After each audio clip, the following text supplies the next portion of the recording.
แล้วก็เปิ้นได้ยินเขาใส่ด่าเปิ้นร้องจะขายก็ขางนี่จะขายขี้เปอร์ก็ขางตัวยังมีซะหัวเอาจะขายขี้เปอร์ก็ขางตายมันยังไปตัวอย่างก้ายังด่าเปิ้นนี่เนี่ยของมันจะไปขี้คันเป็นลูกเจ้าของมันเป็นลูกน้องของมันเป็นหัวหน้าของมันคนทำมันอย่างเดียวมันมีปัญหานะคนขี้ค้านอยู่ที่ไหนก็เป็นอย่างนั้นนะต้นไม้ต้นตอกขี้ค้านหน่วยขี้ค้านดอกนั่นเรียกของฟันละคนเราอยู่ที่ไหนขี้ค้านไปล่ำไปลอยเพื่อนอย่างใดนอกจากมันแล้วก็มึงไปยัดจะไปใช้จ่ายสุรุ่ยสุร่ายเงินได้น้อยแล้วก็เขาก็จ่ายแต่น้อยเพื่อนว่าหันจ้างขี้จะไปขี้อย่างจ้างคือหมายความว่าถ้าขี้อย่างจ้างมันขี้ใหญ่รายได้เขาน้อยไปจ่ายหน้ากันเนี่ยก็เนี่ยเป็นหนี้เป็นสินไปแล้วเนี่ยสามเมื่อคบคนดีจะไปคบคนบ่ดีบ่ดักอันใดอันเบาหุหาความเดือดร้อนมาสู่ตัวอย่างเงี้ยเพื่อนว่างมีสีสุขกับคนอยู่ได้เพราะนั้นจะไปเบียดเบียนก็จะไปจังกันนอกจากทางกายและทางปากจะไปจู้จะไปจี้จะไปว่าอย่างนี้เพื่อนบางคนของผมมีความสุขเพื่อนมีอย่างบ่ได้เพื่อนมั่งมีสีสุขก็ว่าเพื่อนมีสตางค์ซื้อใส่คอมันได้ใส่เหมือนขโมยหุ้นอะไรอีกกูว่านะอย่างนี้ก็มีนะหาว่าเพื่อนเอ็นเนี่ยเพื่อนมีเพื่อนก็ใส่ไปเอ็นมันนี่อย่างตัวมันบ่มีมันขวายเพื่อนอย่างนี้ล่อเพื่อนขึ้นเงินเดือนมันเนี่ยการดีนี่เก็บครัวเก็บของคือเพื่อนมันเนี่ยการมาดีหาว่าเพื่อนเรียกแข้งเรียกขาหรอกเนี่ยอันนี้บับดีใบบดีบอดเบียดเบียนเพื่อนทางปากนั่นหลายอย่างเบียดเบียนทางใจขอให้เพื่อนอิจฉาเพื่อนจะเป็นเนี่ยพระเวสสันดรพูดว่าคืออยู่ปอภัยปอมันงานภัยงานมันเนี่ยมันม่วนข้าขอลาไปกันเนอะอยู่ดีมีสุขผู้คนเนอะบายบายแน่โบกมืออำลาน้ำตาลงไหลไม่ได้ลาก่อนเพี้ยนออกบ้านออกจองไปเพื่อนขอม้าถึงหมดเลยเพื่อนขอรถก็ถึงหมดเลยเหลือก็ตัวร่อนจอนพระเวสสันดรอุ้มพระเจ้าจารีนางมาทีอุ้มน้องกนาเดินทางเข้าไปสู่เข้าไปถึงเมืองศรีวิราชเมืองเนี้ยเป็นเมืองที่เป็นพระสหายของพระเวสสันดรพระเจ้าศรีวิราชหันว่าเป็นพระเวสสันดรบ่ไปละจะครองเมืองนี่จะแบ่งเป็นศรีวิราชเหนือศรีวิราชใต้เนี่ยศรีวิราชตะวันตกตะวันออกอย่างเงี้ยอันนี้เป็นอย่างเงี้ยอย่างเงี้ยเวียดนามเหนือเวียดนามใต้อย่างเงี้ยพระเวสสันดรของเอาบ่ได้เพราะว่าเจ้าบ้านเจ้าเมืองเขายังพอใจเขายังมาไล่ค่ะทหารมันนี้ก็จะไปพบกันเมืองศรีวิราชกับเมืองเชรุดรเคยเป็นพี่เป็นน้องส่งทุกทานุทูตเคยค้าขายระหว่างกันเห็นมาพิษมาเถียงพ่อข้าคนเดียวเป็นต้นเหตุเอาข้าขอลาไปเถอะเลยส่งล่ะพระเจ้าศรีวิราชก็ส่งไปถึงประตูป่าไม้ไอ้ยังก็มดสเบียงกลางไอ้ยังก็มดแล้วก็เลยจ้างหูพานคนหนึ่งมีมา32 ตัวที่หูพานเจริญบุตรรักษาประตูป่าไม้วันนี้เนอะซี่กษัตริย์ก็เดินทางต่อไปเข้าไปถึงวงกฏเขาวงกฏบ่มีที่อยู่ละพระอินทร์ก็เลยซองตาทิพย์ลงมาลูกที่นั่งเคยอ่อนเคยนุ่มทุกวันนี้ทำไมมาร้อนวังไว้ซองตาทิพย์ลงมาเป็นพระเวสสันดรบ่มีที่อยู่ก็เลยเกิดความอินดูสงสารพระเวสสันดรขึ้นมาอย่างจับใจเลยวิสุกรรมเทพไปบุตรท่านจงไปในละมิตศาลานะเครื่องบวชให้ครบบริบูรณ์พระเจ้าข้าวิสุกรรมเทบุตรรับพระบัญชามาในละมิตละควันจุ้งแล้วเดี๋ยวควันจางไปเป็นศาลา2 หลังสระน้ำเครื่องบวชเรียบร้อยภายในวินาทีเดียวเนรมิตนี่มันง่ายใครก็หันเนรมิตง่ายไปพอไปเล่นลิเกนะเพื่อเอาหมอนขี้ก็แห่อยู่บนหงอีเกบุญเราจะเมืองไปเมืองพาราณสีอยู่บนหงอีเกจะไปเมืองพาราณสีบุญมันนี่อย่างใดไปเพื่อไปไหว้เสด็จพ่อเสด็จแม่นานแล้วไม่ได้เคยพบกันเข้าพม่านทางเหนือบุญทางใต้ยุ่นมาถึงพม่านถึงแล้วเมืองพาราณสีกินหม้อเอาหม้อแล้วดูเจ้าเต้ทำมหาจารย์นี่ก่อนนี่พอเกือบ2 ชั่วโมงแล้วยังไม่ยังใจเด้อกินฟืดขนาดนักเนี่ยเนรมิตเป็นซี่กษัตริย์ไปเห็นสระไปเห็นศาสลาก็เลยบวชเป็นพระฤาษีถึง4 กษัตริย์พ่อแม่ลูกพอบวชแล้วเสวยหัวมันลูกไม้ห้ามมาหากันเมื่อคืนมาหากันเมื่อวันเพราะว่ามีอนัตสัญญาว่าเวลาเนี่ยเอาจะมาแสวงหาโลกียสุขแสวงหาโลกุตระบำเพ็ญเพียรทางจิตทางใจอย่างเดียวแล้ว4 กษัตริย์ก็ฮักกันแปลงกันเสวยหัวมันลูกไม้ตลอดมาการนี้เป็นการที่4เรียกว่านักประเวทต่อไปนี้เป็นการที่5คือการชูชกบ้านเฮาว่าการจุจกไปเจ๊ตุจกนะจุจกนะ เกิดมาจากชูนะ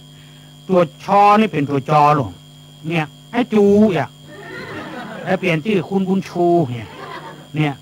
ชูชกเหลือจู้ชกเนี่ยอันเดียวกันไม่ใช่จู้ชก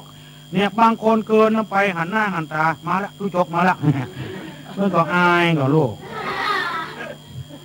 ชื่อเพิ่นมีหมอห้องจู้ชกเนี่ยมันก็หน้าโคตรกันนะมีขมูคนหรอกหมอห้องขมูขนาดไหนเนี่ยก็โคตรชื่อมีหมอห้องชื่อว่าอย่างไรไอ้คำไปไหนครับไปบ้านเนื้อมามันอย่างงี้ลูกมันปากกำดีเข้าหมูมันม่วนนะมันชื่อขมูมันก็โคตรแล้วเนี่ยไปห้องจู้ชกมาพอใจสักหน่อยเอาเนี่ยชูโชคนี่เป็นชื่อหมู่พราหมณ์ในทำการชูโชคกันที่5เรื่องราวเป็นมาอย่างนี้ตะตากะลิงกาลาเทตุนาเวทาพรามนาคามาวาสิงสุจุจักโก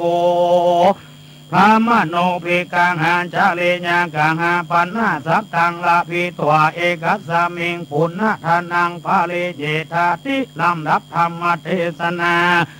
มาถึงทำชูชกผูกวันหาลำดับลำดามาถึงพามเท่าอันว่าพามนี้เรามันเป็นคนรอดหมอกสูงกว่าได้5 ศอกกับปาด8คือปลาย3 วา583น่าสนเดิมอันนี้นามันชานมาตังมอนารกโคดมาฉากมอเวจีนี้มาหนีมาจากวีไปเยี่ยวบุกเดียวเต็มลำรถตั้งนี้ไปดุเดือดตลอดเรื่องเลยบู๊ตลอดเรื่องเลยโคดมาจากมอเวจีนี้มาจากวีไปเยี่ยวเอวมาตังเมืองคุดเมืองอากาศไปขอเกิดกับไผ่ในเมืองคนก็ไม่แจ้งหาใดไปหาลุงไอ้ก็มาเอาไปหาลุงเงาก็เบื่อไปหาอุ้ยตือก็ปันไปหาอุ้ยจันก็ขัวไปหาอุ้ยบัวก็ไปได้ลุงไอ้ก็มาเอาเบาเรื่องขัวบัวก็มาใจขึ้นไข่เบื่อมันเกิดเพราะมันมีปัญหาแต่คนบดีนี่อยู่ที่ไหนมันมีปัญหาที่หั่นไม้กดแป่งคอเล็กงอแป่งเกลียวคนกดอย่างเดียวใช้การดึงมาได้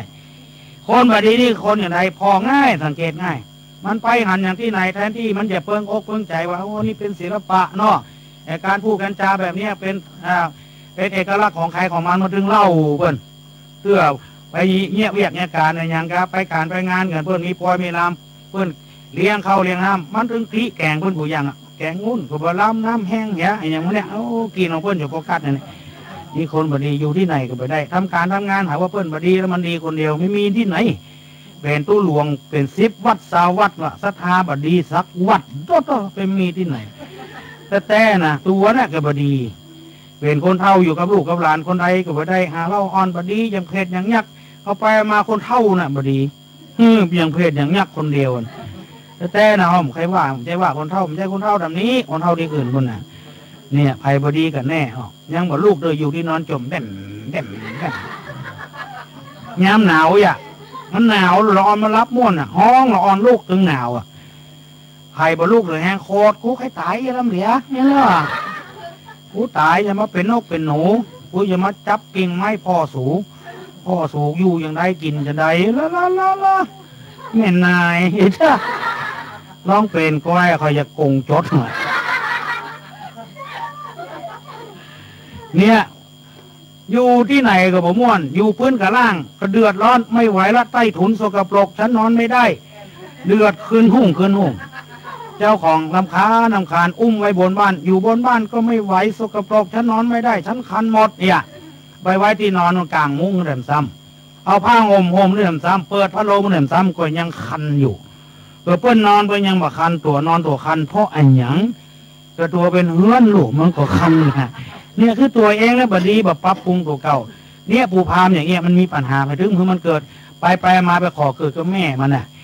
เอาแม่มันนี่เป็นคนทุกข์คนยากลำบากลำบนแต่ซ้ำปูพามไปเกิดเพราะแถม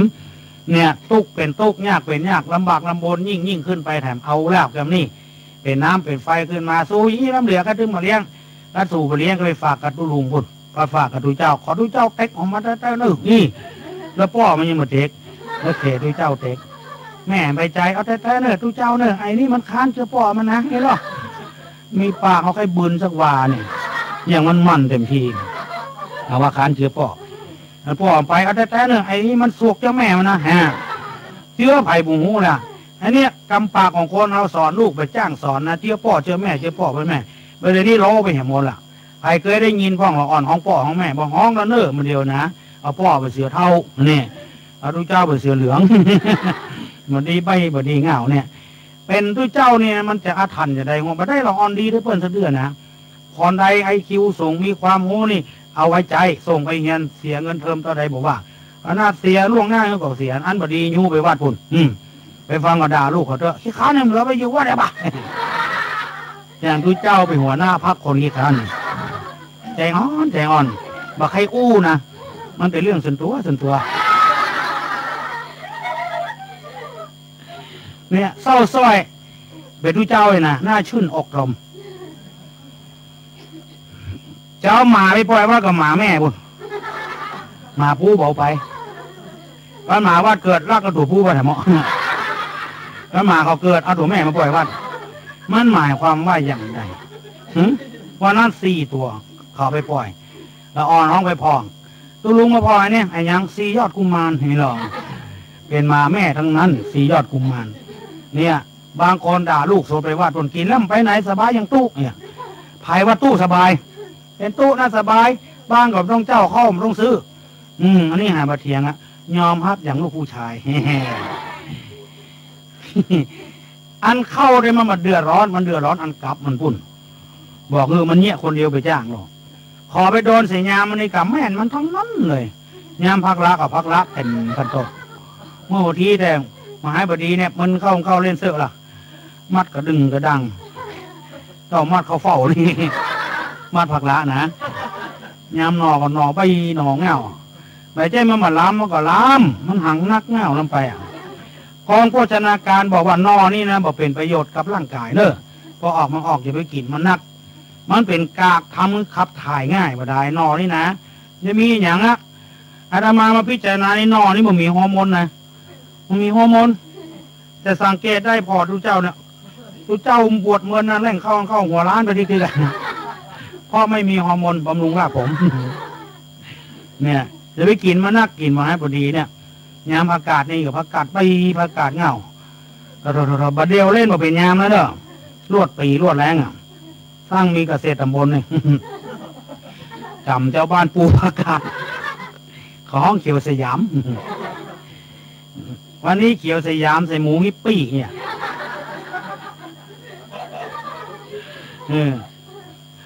เขาถามว่าหมูฮิปปี้เป็นไรหมูฮิปปี้เนี่ยคือว่ามันอย่างอี้นะ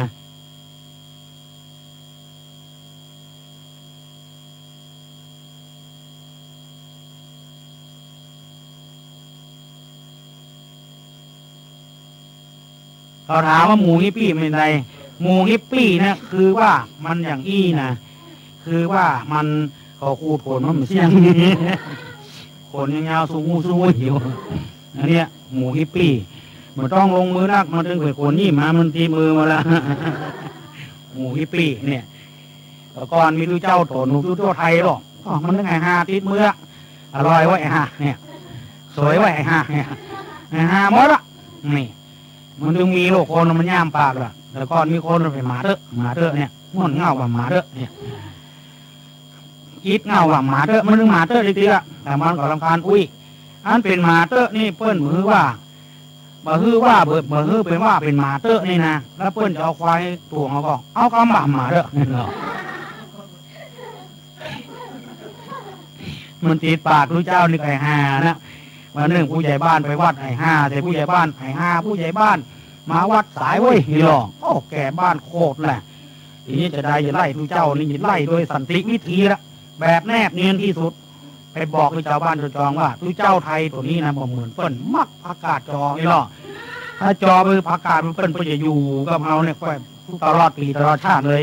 ชาวบ้านก็เชื่อผู้แก่โลดจอประกาศผู้กิน70 หลังคาเงินประกาศจอ70 ถ้วยเอาเงี้ยแล้วเมื่อเจ้า35เมื่อตอน35สั่งอาหารไว้70 มันพูกมาแถม70มันคือมาแถม70เอาแล้วทนมาได้แล้วจวนพระน้อย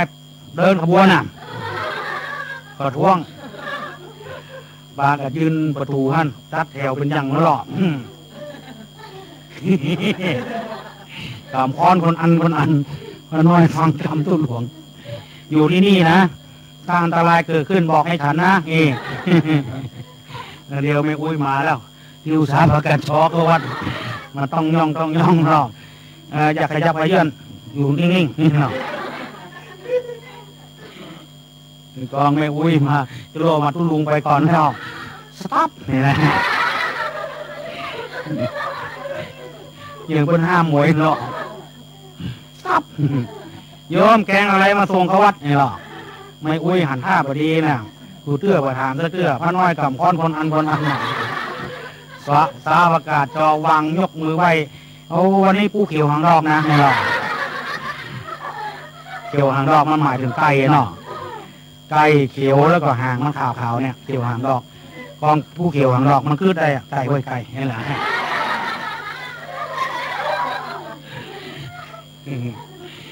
กองผู้เขียวหางดอกมันว่าอะไรมันโชคนี่มันยุดนี่มันสต็อปเลยเนาะมันโชคมันคือไปหรอกมันว่าอย่างไรบ็อกซ์นี่แหละมาผ่านเข้ามาได้อนุญาตก็ไม่อุ้ยประกาศจอเขาใส่ถ้วยเสร็จแล้วฟังนี่ไปอยู่บ้านฟังบึ้นเตรียมตัวแล้วหรอกพักผู้เกี่ยวหางดอกนะย่องไปพ่อทำโมสังโกเห็นประกาศจอเดียวขาล่ำตั้มประกาศจอหวานหลังกระแปงมันเนี่ยจุใบจุเงามันถึงมีลวดลายคนมันจ้างอู้หรอกไม่อุ้ยคนหนึ่งอันนั้นเหรอนี่ดูเจ้ามาเร็วประกาศเนาะไปส่งเข้าดูเจ้านะไปหันละอ่อนส่งตัวพี่น้องเอาอย่างมาส่งดูลงประกาศจออีล่าเนี่ยแกงประกาศตายปุ๊กูไอ้หรอคนได้กับประกาศรู้เสียงสูงอย่างเปลี่ยนอย่างอื่นคล่องถ้าถามไม่อุ้ยอย่างมาส่งน้ำพี่น้ำพักมันก็ขากูลเดียวหรือประกาศนั่นแหละน้ำพริกน้ำพักเอาลูกที่ไหนมาสกัดมาจากผักกาดนั่นแหละมันทำให้ปริมาณมันน้อยลงแต่รสมันเข้มข้นขึ้นแล้วก็วันดีคืนดีกับต้มผักกาดน่ะมาจี้น้ำพริกน้ำผักแถมดับเบิลผักกาดเนี่ยเขาว่าสบายอย่างทุกบ้านผมต้องเจ้าข้าวผมต้องซื้อต้องเป็นไว้เถอะเนี่ยเอาไปฝากกับตู้ลุงผมงี้อย่างอื่นเนาะตู้ลุงจะสอนหนังสือเนอะอ่านโดยตู้ลุงนะไอ้เนอะกะงะโดยตู้ลุงกะกับกะงะอยู่กับตู้อยู่กับพระได้กินอิ่มกินเต็มกินแกงโอ๊กมากับข้าวเย็นใบแจข้าอูเอ็นตดดังบัง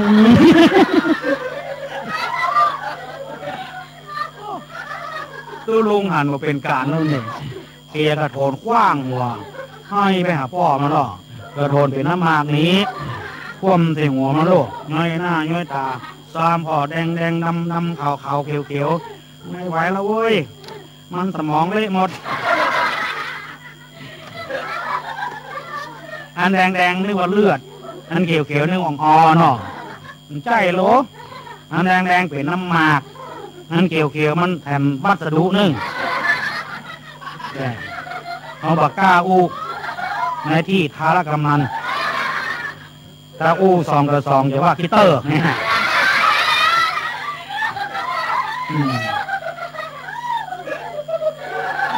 ในที่เช่นนี้ไม่ควรจะพูดบอกว่าคิเตอร์จะลอกคือเดือนไปหรอกดำแดงป้อมันหันสันยงหรอก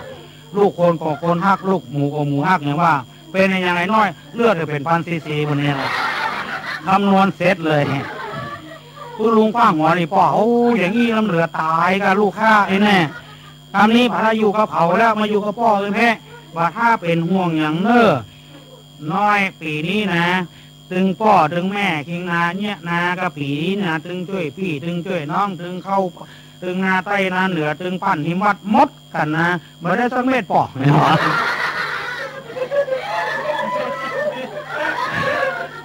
เอาคนเดียวอ่ะจะได้เข้าเป็นพันถึงอันหนึ่งเขาเจ้าไปได้สักเม็ดอ่ะมาอยู่กับพ่อมันขอข้ามพ่อข้ามแม่ในที่สุดมากินก็ดีคือกินใจก็ดีเลี้ยงพ่อแม่คงไม่ใจวายหรอกพ่อก็วายแม่ก็วายดับเบิลวายได้ตายละผู้พามเส้นหนึ่งกู้ผู้พามพ่อแม่มันตายละมันก็มีสารณะมีที่เปิ้งละโลกนัตถิเมสารนังอันยังมันมีอย่างเป็นสารณะละโลกเนาะแปลบาลีตัวนะ มีอย่างสารณะก็คอตาเนี่ยเลี้ยงตองเลี้ยงไส้ไตเก็บไว้โลกมันฉลาดนะตี้ก็บ่ต้องเจ้าอ๋อไปนอนที่ไหนก็นอนได้เอาฟ้าเป็นมุ้งเอายุงเป็นเพื่อนนี่กินก็บ่ต้องซื้อแล้วของเพิ่นมากินผ้านุ่งผ้าใบก็บ่ต้องซื้อแล้วผ้าเก่าผ้าเกลือมันก็กินได้เนี่ยเอาไปมาเป็นห้องว่าที่ริ้วห่อทองคือแต่งตัวบรชุดใบชาอย่างแต่ว่ามีเงินมีคำเก็บไว้เดินหน้าสามารถรวบรวมไว้คำ100 กหาปณะอยู่ในเมืองสาวัตถีไปได้เพราะว่ากลัวเขามาเบียดเบียนของงูมีเงินมีคำก็ย้ายแหละย้ายไปสู่เมืองกลิงกราชเมืองแห้งแรงคุณไม้ก็มียังก็มีขนาดเอางูเอาขี้งัวขี้ควายมาแปลงรุ่นหลวงเมื่อไปแปลงเฮือนเนี่ยละซี่เสาย่องแง่งมาขึ้นแปลงหางกระไวแมวขึ้นไอ้กระเซิงทองคำ100 กหาปณะผมมีที่ไว้เลยฝากไว้กับพ่อแม่นะมีตามนี่อยู่บ้านไปหลายปีหลายเดือนประกาศขึ้นมาเขาก็ว่าผู้พามถ้าจะไปตายแล้วก้ายจะเลยไข่ถงเป็นทองคำทางนั้นทำโมทังโกทองใจดีขึ้นมาน่ะขายใจจริงๆหรอกมีเหตุการณ์อย่างแล้วเตะคำผู้พามออกขายใจจุบหมดมันปีซ้ำน้ำเลาะเมื่อคำบ่มดก็บ่มีไอ้อย่างคำมดมาผู้พามปีกมาแล้วเนี่ยอย่าไปประมาทอย่าไปกินภูมิใจกินน้ำห้วยหน้าปีกมาเมียงใจนี่แล้วมีสมบัติชิ้นเดียวคือชิ้นสุดท้ายคือลูกสาวที่ว่านามีตาเนี่ยจะได้หรอขออันยังบ่มียังจะฟ้องจะร้องเขากลัวเพิ่นฟ้องมูร้องเปิดเสียหน้าสตาก็เลยมอบนางเมตตาไปก้านี่คำพามก็โธ่มันอู้มันจ่านะปากมันอย่างนี้เลยไปอยู่ตัวอีลงนอกอีนายไปอยู่ตัวอีลงเตออีนายจะกินอันหยังนี่หรอจะเอาอันหยังเนี่ยนี่นั่นอู้อย่างอันลูกไผ่ก็ใครได้กับอันหยังก็มีเปลือกเปลือแหละแต่ว่าโอ้ก็หามือจันวันดีคือมัดติดมัดมือแล้วเขาก็มัดติดมัดมือผูกพามเนาะมือจันวันดีเจอหมู่พี่หมู่น้องมาหมดคนก็ปากันมาน่ะตึงคนขี้ขาขี้กอตึงหมอตึงแพทย์ห้องก็พร้อมอย่างแฮดนี่ห้องก็สูงอย่างมาสเปานี่ตึงขาก้นแข่งคดขี่รถเตียวของมาคนเดียวตัวหมู่หรอกแต่มันเตียวมาคนเดียวมันเลยอุ้มมันอย่างเข้ามาเนี่ยกะมาคนเดียวแล้วก็ตัวหมู่มาผู้เคียงอยู่นะไม่ต้องกลัวใช้หมองเอาความมาตำมาสู่พ่องก็อูมาแบ่งของขวัญละส่งมาลงหน้าแล้วหรอกเปลนั่นนะพ่องเอาปลาจอมพ่องก็น้ำปูของดีๆทั้งนั้นพ่องก็ตาในอย่างเอาตุ้งสามหางมาหอมตุ้งสามหางนั้นของตายอ่ะเพื่อนแต่งงานเอาตุ้งสามหางมาหอมทางบ้านเจ้าสาวกลัวขายหน้าปีหน้าน้องกลัวเลี้ยงเรือคือมืออีมานอกคน80 ปลายอ่ะซื้อกินไว้3 บาทนักมือไปหน่อยคนนี้เอายามาสูบไม่ยิงกระจายสู่งั้นลายมันจะน้อยหรอกมาซอมาจ้อยเป็นปากเป็นจ่าหรอกนี่กูเตื้อมซอซะเตื้อนะไอ้ตุ้ยเนี่ยเขียวซอน่ะใส่อารมณ์ไว้หมดเลยนันตุ้ยนะเสียงตานันตุ้ยนะ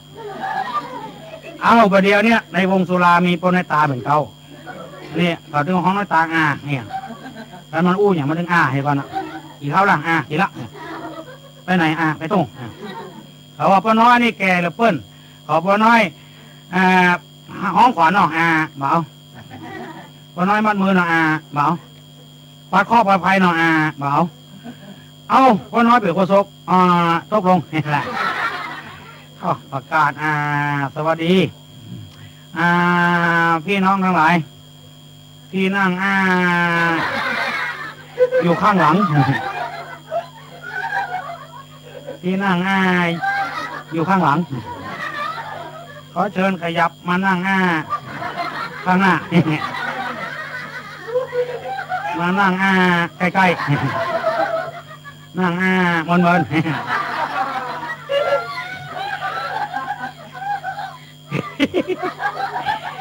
มองในตาก้าวกันมานั่งวันนี้ใครจ้างอย่างพ่อง ไปจ้างซอเอาของปะเกาเนี่ยฆ่าไผให้ตันใดตันตี้เนี่ยถ้าอย่ามีแต่มีสักคนเอาเตอะอนุรักษ์ของปะเกาไว้ใครจะซอมันแร่จะซอแล้วเนี่ยคันที่ไหนที่เบาของยุบยับยืนยากแตะๆอื่นมาเลยซอเลยแม่กับแม่ซอต่อยลีไรเหลอยละเทิง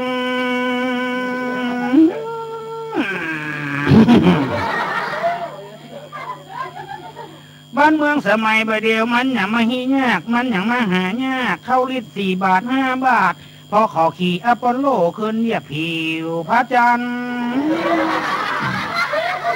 ใช่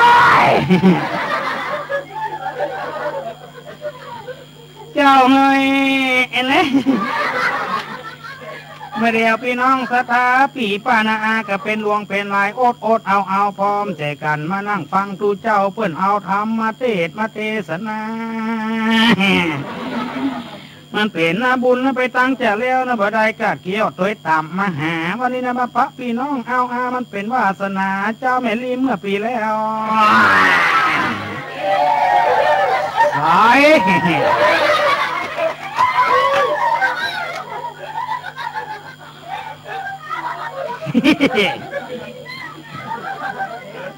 พี่น้องศรัทธาเฮาไปพาธนาเอาส่วน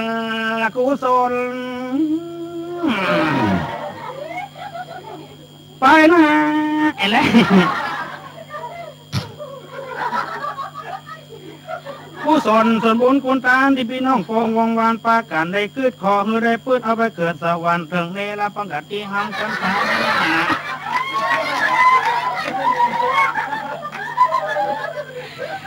ทกเงาเจ้าเขาเป็นทองไงทกเงาควายเป็นเสื้อเป็นผ้าตกเงาย่ำลาของเป็นซาเฝ้าคำนำมาฝงเอาอาณาบดาพี่น้องตัวโคงเขตน้องไปเกิดสักวันถึงเอละปังกับจันฟ้าเก่าห้องของถึงที่เนละปันน้องจะเป็นยอเลยนะเลยนะ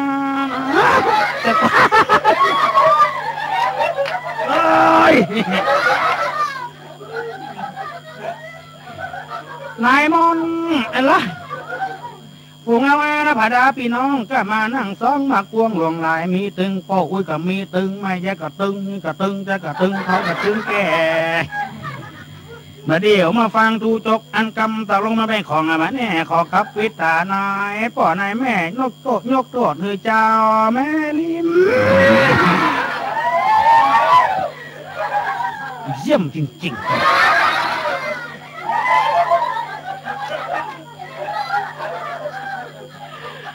อาตานซอไปแล้วผ่ายแถมค่าไอ้แก้วแมว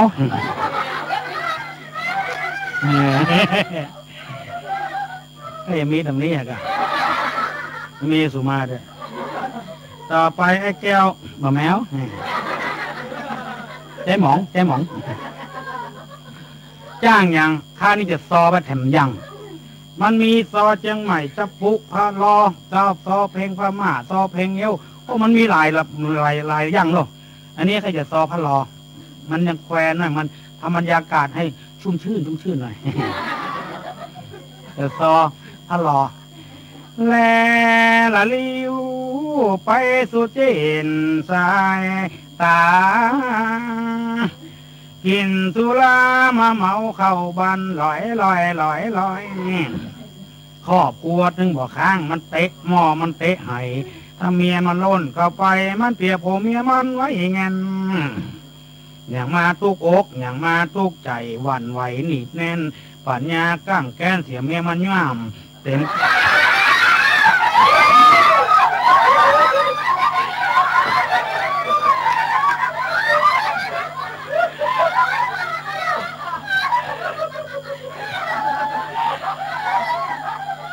อกกูโถทำหน้ามันเปิดเงี้ย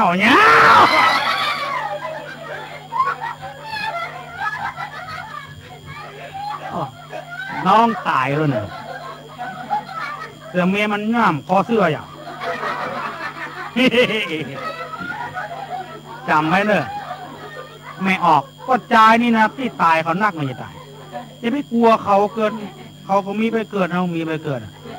ถ้าเขางอมาเปียกคอเสื้อเขาเป็นห่วงจุดยุทธศาสตร์ตัวนั้นคอเสื้อนะฮะ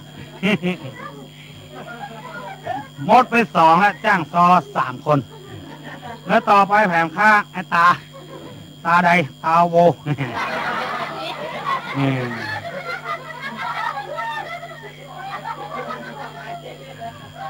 พ่อไผ่สักคนนี่ให้ตาบ่โวไปจับเสร็จพ่อเขาจ้างอย่างบอกมาค่านี้จะซอแถมอย่างหนึ่งเพราะว่าซอเสเลยเมา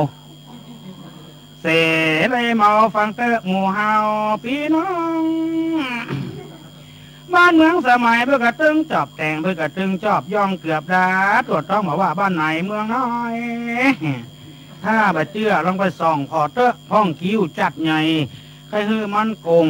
กล้วยแปงใจลงนอนแหนบหน่อยลบไป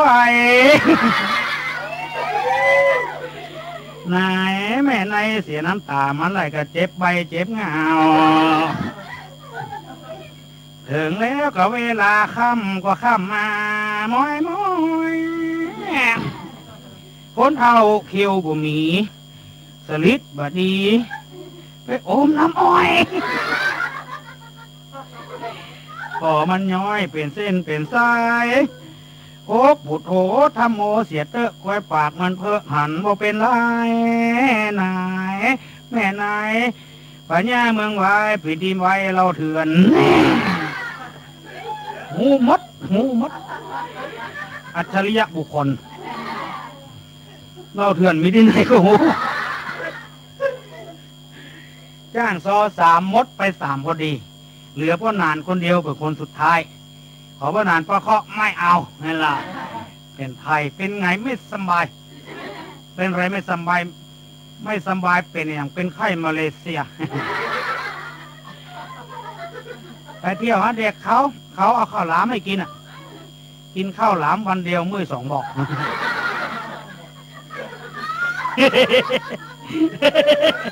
เพื่อนกินบอกเดียวมื้อ2 วันมันเล่นวันเดียวมื้อ2 บอกมันฟังอู้พอเราอู้ฟังไปนี่หมดอู้มันถูกเหรอมีต่ำตอนนี้นี่ตั้งไหนก็มีเหมือนกันหมดกีฬาหนึ่งรุ่นไปหาหรอกเพื่อนขายที่ให้ที่นาจัดสรรไปที่บ้านเราวินล่ารีสอร์ทนิเวศอย่างโมเนี่ยมันเดือดบ้านเขาก็มีสักแว่นละนานะมันทดไปละตุ้ลุงแถมน้อยลำบากขนาดลูกเต้าหลานเลนเขาจะเข้าที่ไหนมากินนั่นเป็นยังไงวันเดียวเนี่ยนาบ้านเฮานาไปพอเด้อเป็นต้งหมดวะก็มันก็อันเดียวกันนั่นแล้วนาไปต้งไปหมดแม่กับแม่จัดดีหมดถูกเนี่ยมันฟังล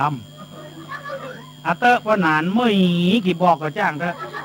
จะได้ก็ขอพ่อนานห้องขวัญเนี่ยคำเตอร์อาจะใจโส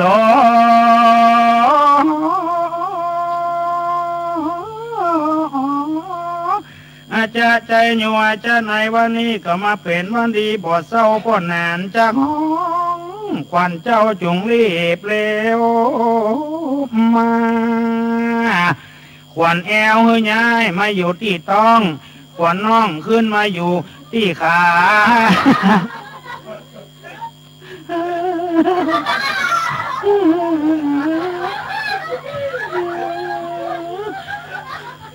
ขวัญหัวเกษาเฮ้ยย้ายไปอยู่ทางโกน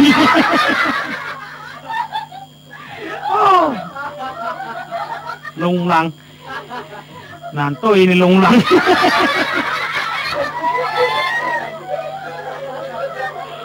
เพื่อนเรื่องห้องเอาบ่ห้องเล่นไปย้ายขวัญเพื่อนนี่ถ้านานตุ้ยทั้งหมดมาเสียเนื้อเสียตัวกับนานตุ้ยบัดนี้ขอห้องขวัญมัดมือพ่อกับแม่ปู่พามอยู่กับกันปู่พามกับนางเวตาแต่งงานอยู่กับกัน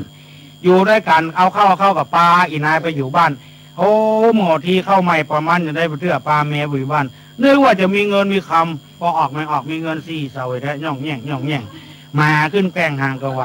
เข้าไปข้างในแป้งหันใส่หมอนมีก็ยี่ใครเป็นหมู่สบู่ให้หาถึงวันเรียกก็ห้องหมอนติดแอร์เนี่ยหมอนที่ใครนะมันเย็นเนาะหมอนติดแอร์มันมีสักอย่างหมู่นั้นให้ลูกเดียวนะกูพามกับปอผู้ใจนายให้ยังไปมีความหมายน้ำตาหรือจะแก้ปัญหาใจเสียใจนี่เสียใจอย่างบอกมาลูกทีแรกยังว่าอีจะกินไอ้ยังเจ้าไอ้ยังก็ถึงบอกเธอแล้วว่าจะกินไอ้ยังมันไม่มียังกินเจ้าไอ้ยังเนี่ยมันไม่มียังเนี่ยแต่เนี่ยจะได้มันก็ล้ำกันไปแล้วลูกเลยหยาบอยู่กับบุพามอ่ะเขาซ้ำมาเมาเมียมันนี่มันปฏิบัติอย่างดีลูกเขามานั้นก็บริเมาเมียเปิ้นไปด่ามีตัวเก่าแน่ต้องหาเรื่องเขาจะป้าจ้งหรือเป็ด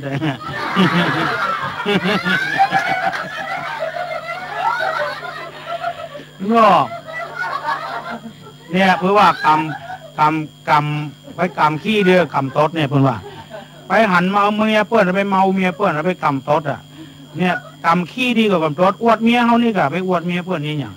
กรรมขี้มันดีอย่าเข้ามากับตาหน้าอย่าแล้วไปละกรรมตดมันมีสักอย่างมันก็ไปอวดเมียเปิ้นไปด่ามีตัวเก่าไพ่พ่องอย่าไปช้ำอกช้ำใจเนี่ยนึกจำไว้ถ้าเขาจะสอนคนอย่าไปยกเอาบานั้นบานี้เป็นที่อ้างเขาถึงจังกันแล้ว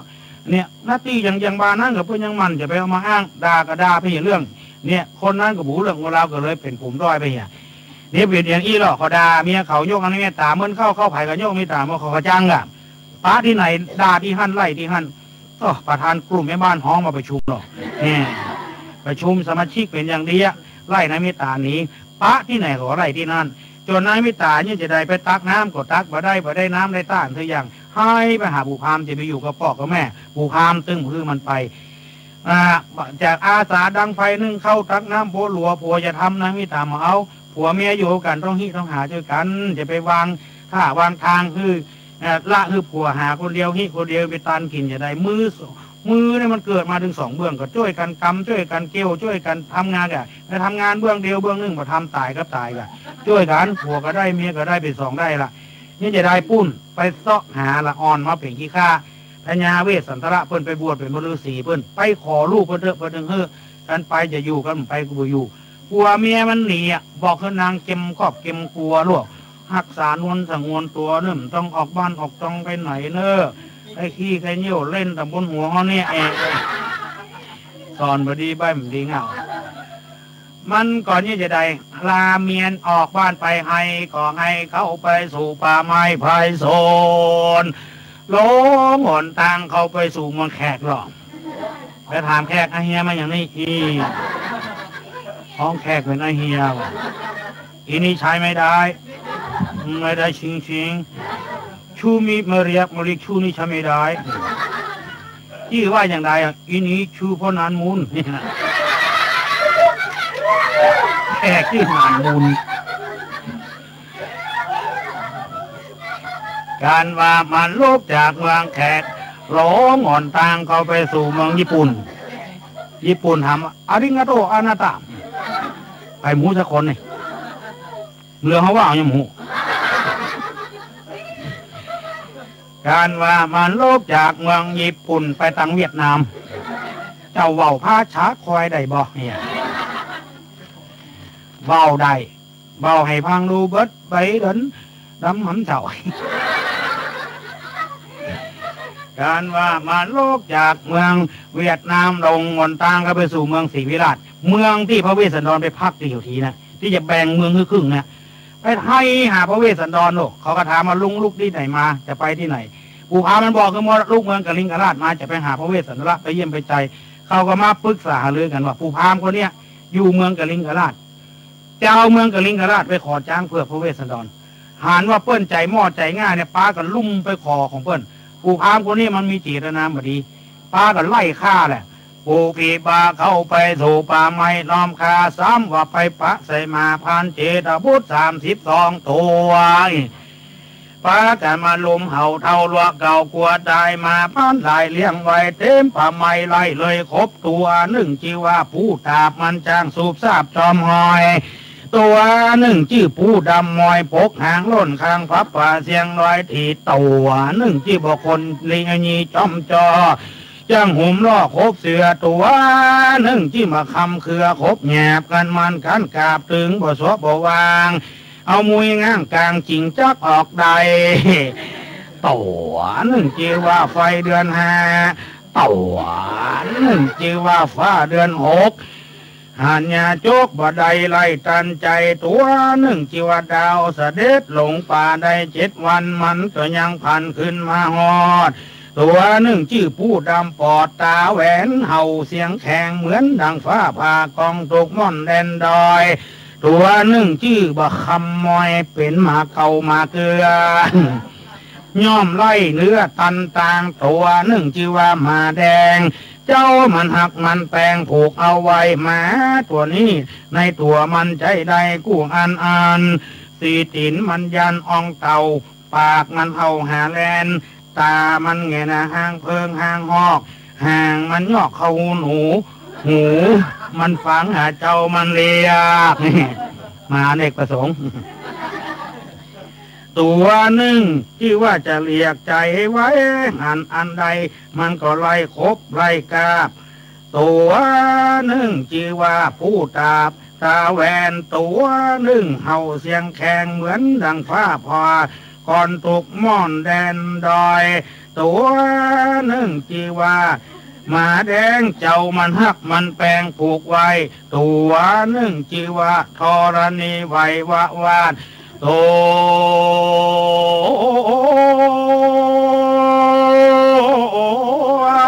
หนึ่งจื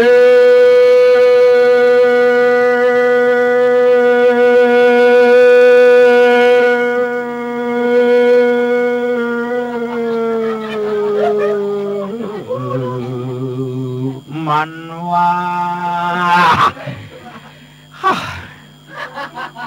เกือบมรณภาพ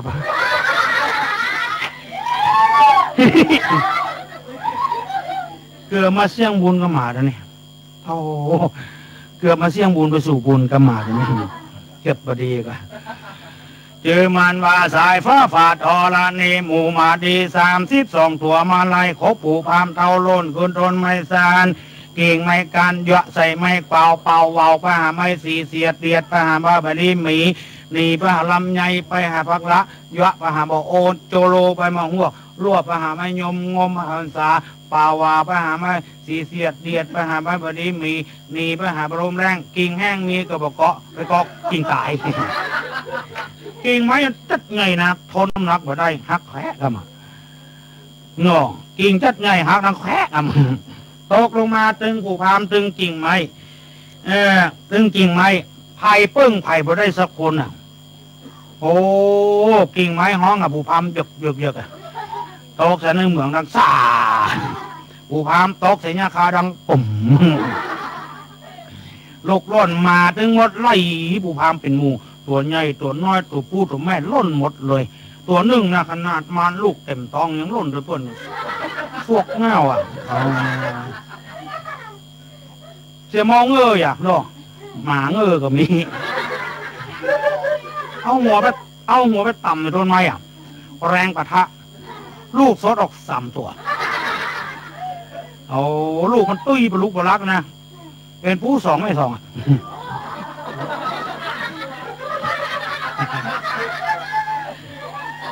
ก็4ถึงแม่มันน่ะ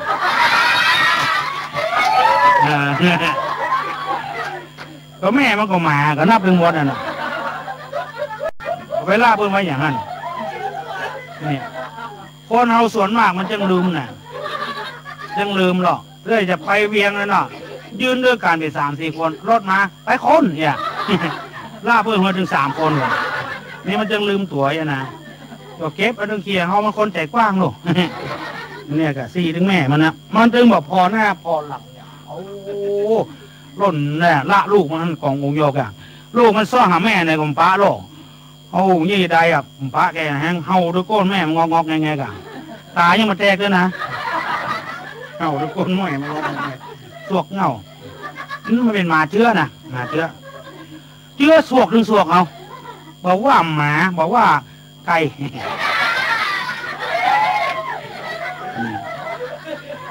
ที่เล่นเพื่อนนี่ปุถุอย่างเพื่อนเป็นในอย่างเนี่ยเพื่อนเล่นมันหน่อยหน้างอกองงเนี่ยไก่สวกก็มีนะมีลายเนี่ยเขามันเลี้ยงไก่อยู่บนโรยไก่จนนะไก่มันหุ่มจนแต่แล้วขนาดไหนวันหนึ่งนอนอยู่บ้านบนบ้านได้ยินแล้วไก่ตับแทบตับแทบอ่ะสงสัยว่าเป็นในอย่างไปถ่ายไฟส่องไปไข่จนกันวะนี่มาเกิดแล้วนะไปจนมาเป็นไข่แล้ว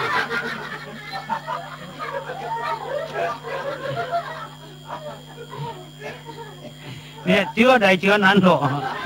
เนี่ยมันเชื้อแม่มันล้นแล้วก็แม่เป็นหมูไอ้แวดผู้พามขึ้นยักง่ามไม้อยู่บนไปไม้ให้หาพ่อแม่พ่อเอ้ยแม่เอ้ยเอี้ยมเหลือใครจะตายแล้วเนอะวะข้าขอมาเปื้องข้ากาหมดโลหน้าที่เอาพ่อแม่เป็นที่เปื้องซึ่งคือพ่อแม่มาเปื้องมันแถมยังมูอูเอ็นอยู่อันนี้พอเขาว่าข้างตายเนี่ยคนเขาก้างถึงว่าไปเลยโลว่าไผ่สักคนน่ะอย่างที่เคยอู้ฟังกูเตือนน่ะไปเวียงอ่ะจะซื้อครัวเสร็จแล้วของห้องคือรถทอดเกลือของน้ำแล้วไปลูกมารยาทดีขนาดขึ้นรถก็ไปชูเกลือมันนึกว่าขึ้นบ้านน่ะเนาะเมื่อแผ่บ้านลงรถสหเกลือบ้านนี่นะกูทอดไปลุ่มเนี่ยนี่เหรอแฟนกูไปว่ะตัวทอดไปเวียงพุ่นไปมาตอยจะได้นี่คือความกั้งคนเราจะกั้งทั้งปีไปเลยนะถึงว่าไปเลยใครมีสิทธิที่จะกั้งได้กูคนอ่ะคือเจ้าที่กั้งก็มีหรออย่างเงี้ยก็อ้อยไม่วันหนึ่งโคตรพระน้อยไล่เคียนพระน้อยแวดไม่หันพระน้อยมอบแจงไม่หันนะหรอกเขาโคตรหน้าดำหน้าแดงหรอกเงื้อไม่แซ่จะฟาดพระน้อยเอาก่อนนะเนี่ยฮะสะดุ้งยกเลยมาแซ่ตกมืออุ้มอกอ้อยพระน้อยเป็นพระเอกคือเจ้าเป็นผู้ร้ายหรอโอ้ยมันได้เคียนสกรรมพระน้อยรถไหนแซ่บกั้งคนเท่าประจายหรอลูกมามันจะเปิดหน้าต่างลูกไผ่พระต่างโต๊ะเนี่ยบนหัวบนใบเศร้าซ้ำเนี่ยจะลงกระไดไปเอาคนเท่ามายีมาพุ่นกลัวตันเพื่อนแหละเล่นบูของหน้าต่างลูกมือเปียกระมนเตียวหลุดทั้งลุ่มแม่อุ้ยหันหน้าขาอุ้ยขึ้นเต็มกองเอากันไปบ้านพ่อหลวงพุ่นโอ้พ่ออุ้ยก็ได้พ่อเท่าพ่อแก่เนี่ยอย่างอันแก่เตียวแก่เสื้อโอ้พ่ออุ้ยเอาสตางค์อย่างแก่เตียวนี่หรอพ่ออุ้ยอย่าลวดไปทายอย่างทายบนหัวเหตุผลบ่เพียงพอเลยจำเป็นจำใจเสี่ยงก็ทำขวัญไม่อุ้ยอย่าร้อยเนี่ยมันก้างนะมันก้างคนหนุ่มผู้ชายหรอเล่นในโลตำรวจมาปะโล่นก็ในเงินบนเมื่อวันเซ็งเล่งอยู่ในสุดห่มพระตัวไปเลยบ้านใดเมืองใดจะมีเกิบยังขำตีนอยู่เกี่ยวผ้าใบอ่ะนั่นเรียกว่ามันแน่กันตำรวจต้อยไปในเงินในหรอกตีนแมนออกมาตีประตูขอให้เป็นอย่างนี้เป็นเจ้ามือครับเนี่ยมือก้างอ่ะเนาะ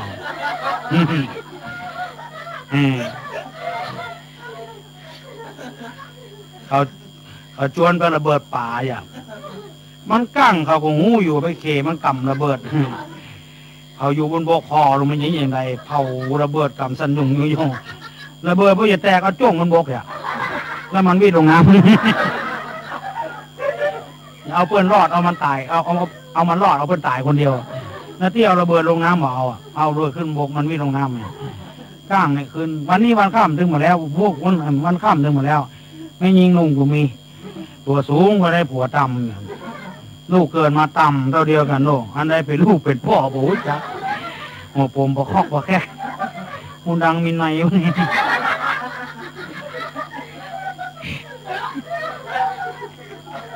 แข่งสั้นแขนยาวเนี่ยคนแข่งแขนเนี่ยหอกกิ๊กเลยสวกเลยเนอะวางน่องก็ล็อกไปแล้วเมื่อเข้าเหมือนกันถึงพ่อถึงลูกพ่อทั้งหลังอันเดียวกับปิมเดียวกันนะเรื่องห้องมาใจละเอ๋หรอเหลียวมาหนวดหวง เจียวว่าวเนี่ยใจสั่นตึกตึกตึกหัวผัวด่าวะลาลาลาลาห้องผัวไปไอ้ล่ะหุ่มแอวเนอะหุ่มแอวแล้วเปิ้นไปไหนก็ไปแล้วเปิ้นเนาะเรื่องนึงเปิ้นมีพ่อหลวงโล่นไปแล้วเปิ้นแห่ก็ตานก็วัดหรอกแห่กองเปิ้นย่ำใส่ตีนเปิ้นตีกันน่ะผัวย่ำใส่ลูกกันเนาะติ้วแขนอุ้มกีบโล่นดึงผัวหน้าผัวหลังผัวพ่ออยู่คนเดียวล่าเนาะโล่นจะเป็นกิโลเอาวางลงไปที่ลูกไม่สักคำอุ้มผัวโล่นเนี่ยมันกั้งนะกั้งเอววันค่ำหรอเอววันค่ำมาแถวบ้านป้ากันอาบน้ำกินข้าวนอนเลิกมาแม่มันตุ๊กกับลูกหรือเปิ้ลกับท่านผัวมันจะได้ลืมมาลูกเหี่ยวโอ้ล่ามได้เหี่ยวตัวลูกเหี่ยวจะที่นอนโคตรออกมาเอามานั่งหัวจ้องเรานั่งวางตีนเขี่ยมันล่าเหี่ยว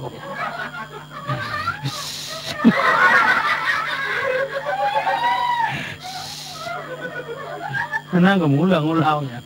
ก็เอามากับมาได้ปุ๊บนั่งเรารับกันงับเหี่ยวอะไรไหมก็เด็กก็เดินก็ไม่ได้ยินเหี่ยวลู่รับทิกโอ้ไอ้นี่อย่างไรบ้าเอามาเหี่ยวหรือบ่เหี่ยวตายแล้วก็บ้าบิดหูของเงารับอยู่พี่ข้างตายแล้วบ้าเอามือสวามเอามือนะแม่มันนะเอามือสวามไม่ขีดไฟ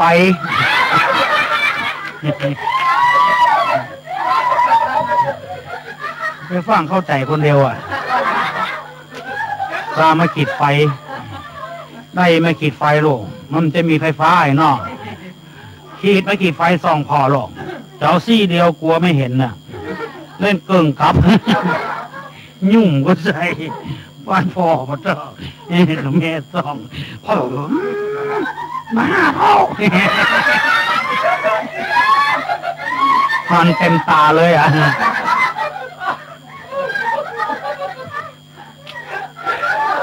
ส่องทั้งลูกระดาทั้งบน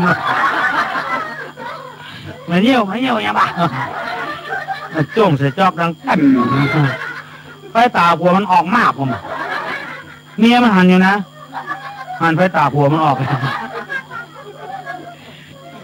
หนีไปนอนหายแซบอ่ะเลิกมาถูกได้เมื่อคนเดียวกูเนาะซวกอยู่นะแกการผ่าที่นอนต่ำการตัวจมตัวหลอกเอาไปละหมอมาลูกนี่ไปมันไหวดีฮันเนี่ยมันเป็นกั้งจริงๆคนมันกั้งเนี่ยมันห้องป่อของแม่มาเปิ้งหรอกเจ้าป่อโอ้ยแม่เหยมาเปิ้งข้ากำเตอเวลานั้นในพานจิรบุตรเจ้าของหมาโลกกูเตื้อหมามันเอาอย่างมันหูหมดเนอะวันนี้รัวไปหมดรูปอ่ะแต่ถ้าว่ามันเนี่ยเอายังหูไปเตื้อหรอกแล้วมันเมื่อคืนเดือนแจ้งของหูน่ะง่องเฮาผีแน่งูเอาดึงงูการงองเนี่ยเอางูนั่นน่ะมันเอางองงูพุ่งแต่มันจะดุ้งง้างเนี่ยงูเปลี่ยนมาเอางู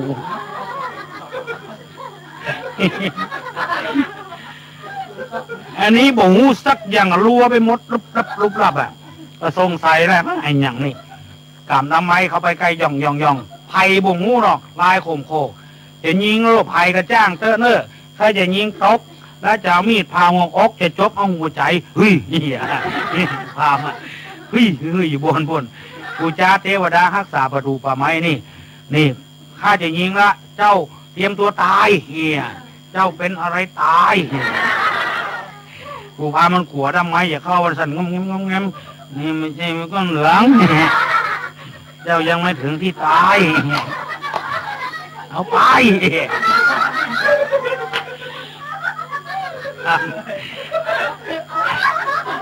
พานเจริญบุตรจะยิงมันอย่าสั่นยงร้องไอ้มีอย่างมีมือ5 นิ้วเดียวว่าท่าสินของมันยาปะอย่าทำนมออกสิจ้า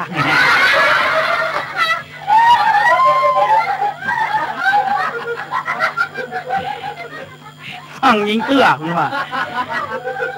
ถ้าเธอยิงฉันเธอจะเสียใจทีหลังเรานี่เป็นราชทูตว่ะราชทูตใครมันไปสืบมรโลกพระเจ้าสนใจแม่พุทธดีนี่เวลานี้บอกเนื้อข้ามาพระเวทมานิมนต์พระเวสสันตระซึกเรื่องกับนิวัตเข้าสู่พระนครนี่เพื่อนให้หาลูกหาหลานเพื่อนดึงวันจริงเหรอจริงสิแน่นะแน่สิ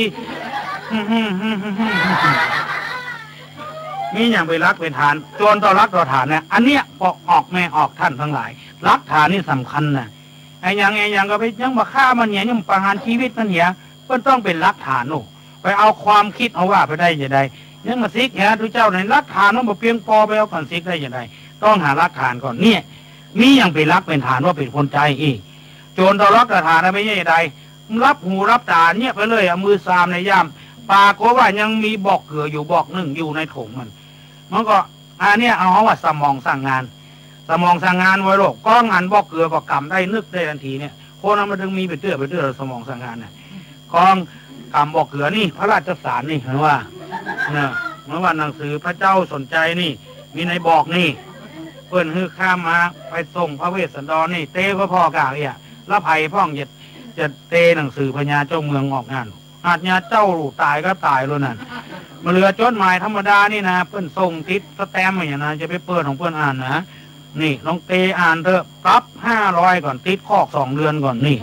ของรับโลกเนี่ยแม่นหัวเขาว่าไปกะหู้แบบกฎหมายบนน่ะแยมมาได้ไหน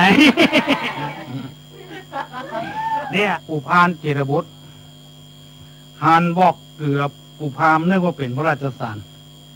กัวใบกัวบอดกัวติดคอกติดขังเจอที่ใดวางดำไม้ไว้ปูพามเป็น30 เตื้อแล้วนะสันยงหันบอกเกือนึกเป็นหนังสือ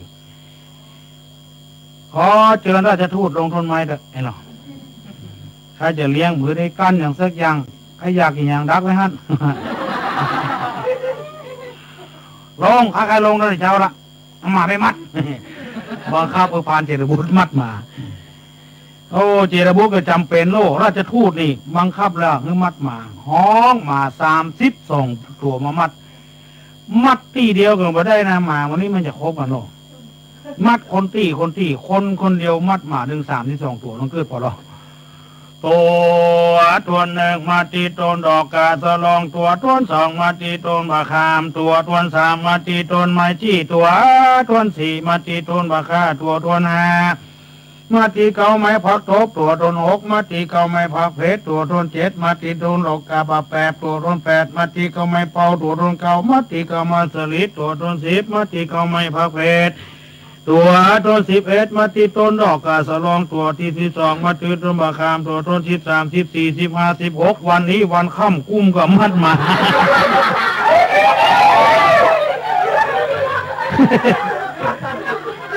ใจขึ้นนั่นไรก็ดีว่ามาก็ดีมัด แสดงว่ามัดหมดละก็เชิญพามลงต้นไม้มาเชิญพามขอเชิญลงต้นไม้พระเวสสันดรอยู่ที่ใดอย่าบอกงดกินหัวมันลูกไม้กินจิ้งกวางเทิงฟานย่างด้วยเปิดแดดจะไปไฟเนี่ยแล้วก็ลงจากต้นไม้พระเวสสันดรอยู่ที่ใดนะเพิ่นจ้างพานเจรบุตรเขามันจะปอบหูปอบใจก็จุ้ซุยอย่างได้ก็จ้างในที่สุดก็จะขู่บังคับฆ่าหรือตายคำนี้ฝังที่นี่ก็จ้างอย่าไปบอกคือไผ่พระเจรบุตรโดนกรรมดีเข้าหูนะมันโกอดไปได้ก็เลยบอกหนทางบูพามไปหาพระเวสสันตระเนี่ยคนเราอยู่ที่กำปากนะเพื่อว่ามนุษย์มีคำพูดเป็นสื่อกลางจะอยู่ได้ไปได้จะกินกันม่วนกันหวานอะไรอย่างก็เพราะกำปากนั้นบางทีเพื่อนแบบนี้จะดีเอากำปากไปจู้ไปจี้เพื่อนให้เกิดอะไรย่างเขามีเนี่ยกำปากมันสำคัญพยายามคือมันถูกห้อมถูกหูหน่อยนี่แหละคือมันถูกอกถูกใจไปหน่อยจะไปเขาพิษหูพิษใจเพื่อนคนนี้อันนี้ปู่พามเท่ามันสามารถเอาปากมันเนี่ยตาใต้ตาเหนือบอกหนทางให้ปู่พามไปหาพระเวสสันตระแล้วปู่พามเท่าก็เดินทางต่อไปเนี่ยอย่างจะไปขอลูกมาบีฆ่าเมียมันไปอย่างไรบอกว่าฟังต่อไปทำไปจะยุติอยู่นะ จะจนสุดเลยจะเล่าจนสุดเลยบางรายมันหันแก่ตัวมีขมุคนหรอกม มันหิวข้าวได้วันข้ามมันได้กินข้าวไปหันคนเฒ่าไม่ยิงอยู่บ้านไปจุคนเฒ่าไม่ยิงโอ้อุ้ยข้าจะตายแล้วไม่ได้กินข้าวกินน้ำไม่หรอกอุ้ยเอาข้าวข้ากินแล้วข้าจะเล่าเรื่องพญาเวสสันตระให้ฟังนี่ไม่อุ้ยข้าได้ยินแล้วเนาะเอาเข้ามาคือมันแถมเอาแกงมันแกงกินจนพออิ่มละเอาน้ำมาให้หรอกนั่งอยู่สั่งงานเลยอ่ะในอุ้ยก็ตักน้ำบวยคือกินบึกกินน้ำเสร็จแล้วเมี่ยงแถมอมนี่หรอกมูลีแถมม้วนนี่แหละเอาเมี่ยงมูลีคือคมสุกหนึ่งดังดีละเล่าเรื่องพญาเวสสันตระแหละแต่นั้นลืมไปว่านั่นพญาเวสสันตระนี่นะเจ้าบ้านเจ้าเมืองไรนี่หรอไปบวชเป็นมฤาษีดึงลูกดึงเมียไปออกบ้านออกเมืองไปแล้วก็ย่างสุมุรีอ่ะไม่อุ้ยบอกว่าแล้วไปที่ไหนครับก็ไปแล้วไปหั่นก็มันจดเข้าข้ามมุรีแต่เมี่ยงแต่อันนี้บอกต้องกลัวจะเล่าหูฟังจนเสียงเลยนะบ่เคยเบี้ยวไผ่นะก็เดินทางต่อไปก็ไปปะใส่ไปปะใส่พระฤาษีตนหนึ่งมีชื่อว่าอจุตรสีมันมาจุเปิ้นถามว่ามันเนี่ยเป็นคนใจพระเจ้าสนใจใกล้ชิดติดต่อพระฤาษีก็อย่างว่านะคือคนมันมีศีลมีธรรมก็นึกว่าปู่พามเท่าเป็นคนมีศีลมีธรรมอย่างเปิ้นมันถึงโดนหรอกเพื่อคนชาติดีไปเสียก็คนบดีประดักจัดมีนะเพื่ออยู่วัดอยู่วาเนี่ยเขาก็ว่ามันมีแต่ไปมีสกรรมเพื่อก็มาให้มีรายหนึ่งอยู่นั่งพื้นม่วงทุกเจ้าไปใช่ทุกเจ้าเขาไม่นะทุกเจ้าทางตัวหนึ่งผู้เจ้าก็สังเกตมันนะบอกพ่อปวดมันออกแอกกำเดียวเอาล่ะเอาเมียมเกิบฟองน้ำบุกหัวปัวมันเนาะให้วักเวกล่ะทุกเจ้าก็โหไปเนี่ยกันนี่ยังเนาะถามไปถามมาไอ้ตัวเนี่ยมันเอาหนูมาไปทุกยากลำบากลำบนแต่กลับในเมืองก็ไม่มีเงินเนี่ยทุกเจ้าหูเห็นร้อยออกไปโจรก๋วยเตี๋ยวนอกวัดเนี่ยทุกเจ้ากันนึกว่ามันมีแต่มันโดนนักต่อนักนะมันโดนปอบโดนโยนเนี่ยพระฤาษีก็นึกว่าเป็นแต่ก็เลยบอกคนตางหูพามภัยหาพระเวสสันดรต่อไปอันตะกี้เมื่อหมา32 ตัวนั่นเป็นกันจุลพลแล้วมาเดียวนี้เป็นมหาพลจุลนี่แปลว่าน้อยเนาะจุลศีลคือศีลน้อยจุลกฐินคือกฐินน้อยเนี่ยมหานี่แปลว่าใหญ่พนานี่คือป่าจุลพลคือป่าน้อยมหาพลคือป่าใหญ่วัดรกเห็นนะแล้วจากป่าน้อยไปหาป่าใหญ่จากป่าใหญ่แล้วกูพามพานพระเจ้า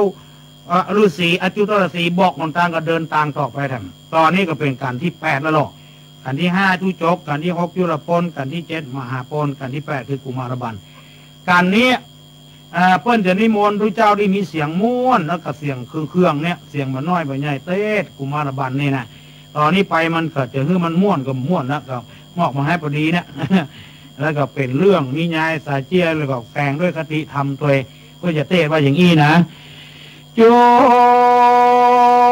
จะโกเพงาจุตาปะเสนากติกามะเกญาวาจะโตรัสสะโปคาลานีปิลังปะตวาจินเตสิสา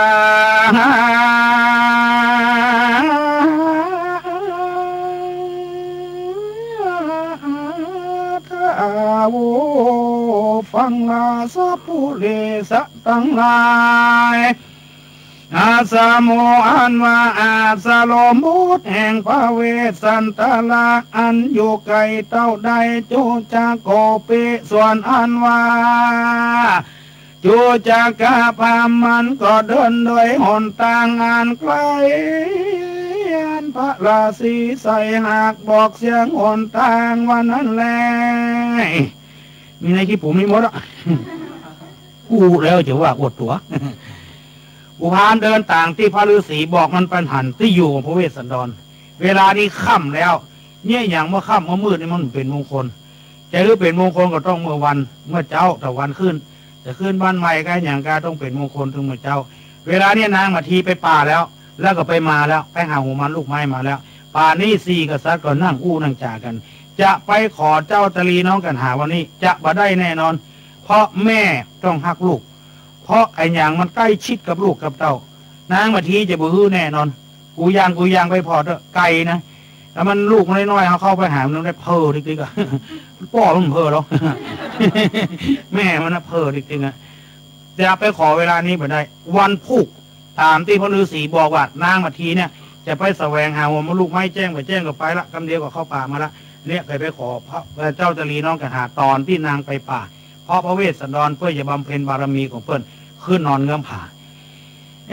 ปรากฏว่านางมาทีนอนกับลูก2 คนในศาลาหลังหนึ่งเพราะว่าศาลา2 หลังพระเวสสันดรนางนอนคนเดียวหลังหนึ่งนางมาทีกับลูก2 คนนอนหลังหนึ่งใกล้จะแจ้งมาวันนั้นเหตุประหลาดเกิดขึ้นพระนางมาทีทรงสุบินนิมิตคือนอนรับฝันหันนะชาวบ้านเขาว่าทรงสุบินนิมิตชาวบ้านเขาว่าฝันหันฝันแปลกประหลาดที่สุดมีผู้ชายคนหนึ่งนุ่งผ้าซ้อมย่อมผาดของผืนหนึ่งนุ่งข้างในผืนหนึ่งสบายไปนอกมือมันถือเดือดาบเลื่อมมากมันแป้สายตามากไม่เข้ามาหานางมันมาแผ่แล้วก็ดึงผมนางนอนหงายมีดมันที่กำมัดฟันหัวอกจกหัวใจนางออกแล้วเอาปลายดาบเนี่ยตั้งตามุนไปมาดึงเอาตาออกเลือกข้างได้ตาได้หัวใจแล้วยังพอตัดเอาแขนทั้งคู่พอได้วัสดุหมู่นี้แล้วเนี่ยก็ยังไข้หัวใส่นางแล้วก็วิ่งเข้าไปสู่ป่านางวันที่ฟันเขาก็สะดุ้งตื่นมานั่งทบทวนว่าเหตุการณ์นั้นเนี่ยเหมือนก็เป็นของจริงเลยรับตาถึงมาลงแล้วจะไม่ไผมาแก้กำฝันหรือข้าได้นอกจากพระเวสสันดรองค์เดียวน่ะนางนี่ทำไปทำมาทีเป็นว่าโอ้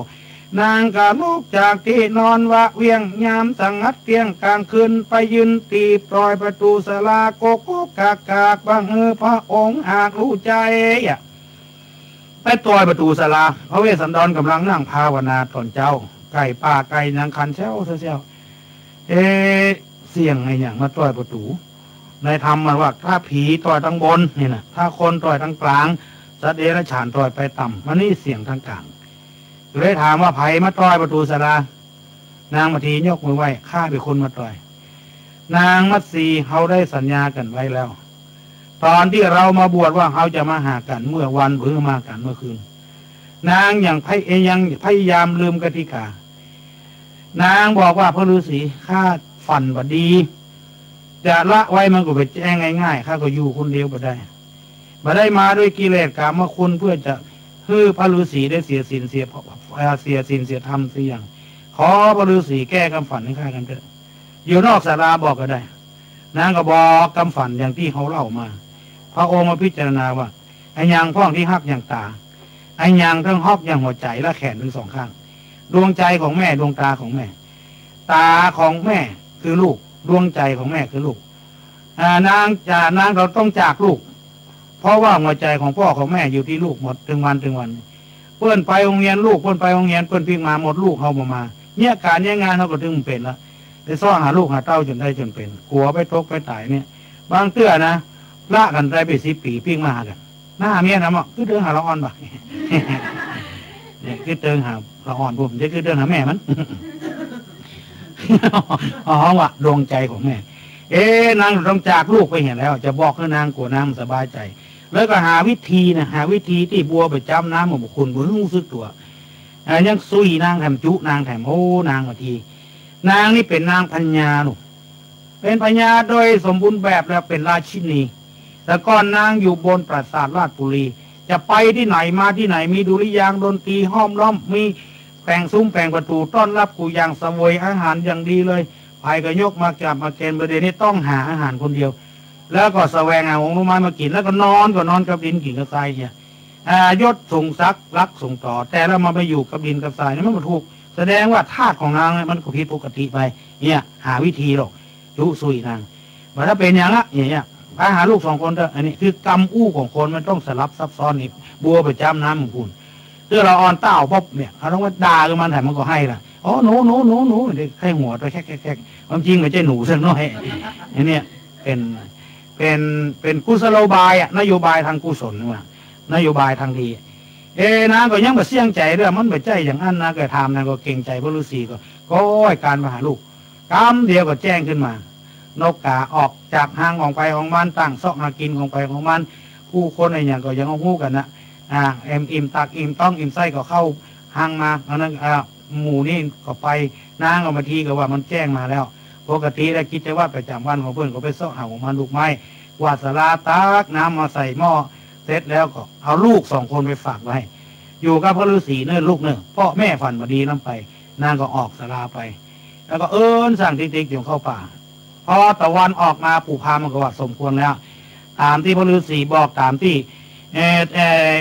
พันเจรบุตรบอกว่าเวลาเนี้ยนางจะออกจากมันก็ถามมันก็งูหมดละมันก็งูหนทางหมดละก็ลงจากที่มันนอนมาก็มาหาพระเวสสันดรกุมารทั้ง2อยู่ใกล้ๆฮะสัญชาตญาณธรรมชาตินี่ของคนที่มีบุญนักสักใหญ่เพื่อถึงหูหลงเจ้าจรีน้องกันหันคนก็มาแปลกหน้าแปลกตาหน้าที่จะปากันหนีไปจี้เพื่อนคนบดีอย่างนั้นอย่างนี้เพื่อนถึงสอนกันไว้ละเข้าไปต้อนรับพ่อลุงลูกที่ไหนมาอย่างมาผู้พามันเป็นคนจิตใจบดีแล้วอันนี้เจ้าจรีน้องกันหามันจะฮือละอ่อน2 คนเนี่ยถ้ามาเล่นหน้ากูมันจะกลัวกูเนี่ยเลยเอาไม้เต้าฟุดวัดกูมาทั้ง2 คนล้นอันนี้คนบดีมันดูเป็นอย่างเงี้ยออกมันอยู่หลังคนแล้วก็เข้ามาถามสุขถามทุกข์นะกะจิหนูพ้นโตกุสลังอันเนี้ยมันยังในธรรมปัญญาเนี่ยคนละก่อนฟังทำกันจนเอามาอู้กันเนาะที่เขาปะกันสบายที่บอกมันเดียวเนี่ยเตื้อตัวนะหายใจพุ่มหอดต้องสบายที่บอกเนี่ยคือเนี่ยเอาทำเนี่ยมาอู้กันพระปู่พานเท่ามันถามว่าพระเวสสันดรสบายดีบ่อยู่ในป่าเนี่ยหัวมาลูกไม้พอกินกันสิงสารสัตว์กับมาลาวีกันแล้วพระเวสสันดรว่าสิงสารวัตรกับมาลาวีหัวมันลูกไม้นางบางทีก็ไปซ่อหาหัวมันลูกไม้มาแต่ว่าต้านในลูกที่ไหนมาลูกเมืองไหนมามันบอกง่ายๆลงมันก็จักแม่น้ำทั้ง5คือฝั่งที่เขาว่าเมาจักแม่น้ำทั้ง5แบบที่กี่นะเนี่ยที่เขาว่ากันนะมาเขาไม่ได้แม่น้ำทั้ง5นี่มันอยู่ในประเทศอินเดียประเทศยังมีนะคือแม่น้ำกงกายมุนาอจิรวดีสระภูแม่น้ำมหิอันนี้มันอยู่ต้นมันอยู่ที่เขาหิมาลัยถ้าไหลไปทางเหนือก็หมู่ทางเหนือได้ใจไหลไปทางใต้ทางตะวันออกได้ใจเปิ้นว่าแม่น้ำ5 ประกาศเนี่ยไหลลงมาเป็นที่อาศัยของปูปลากุ้งนิ้วอันอย่างสิงสารสัตว์ต้นไม้ต้นตอกถ้าบ่มีแม่น้ำสายทั้ง5 สายเนี่ยคนในเมืองนั้นก็จะถ่ายคือว่าสายศรัทธาของท่านเนี่ยมันยาวไปถึงไหนมันก็เหมือนกับแม่น้ำใหญ่5 ประกาศเนี่ยชุ่มชื่นตลอดเวลาข้าได้ยินข่าวว่าท่านเนี่ยเป็นคนมีใจบุญมีล่อ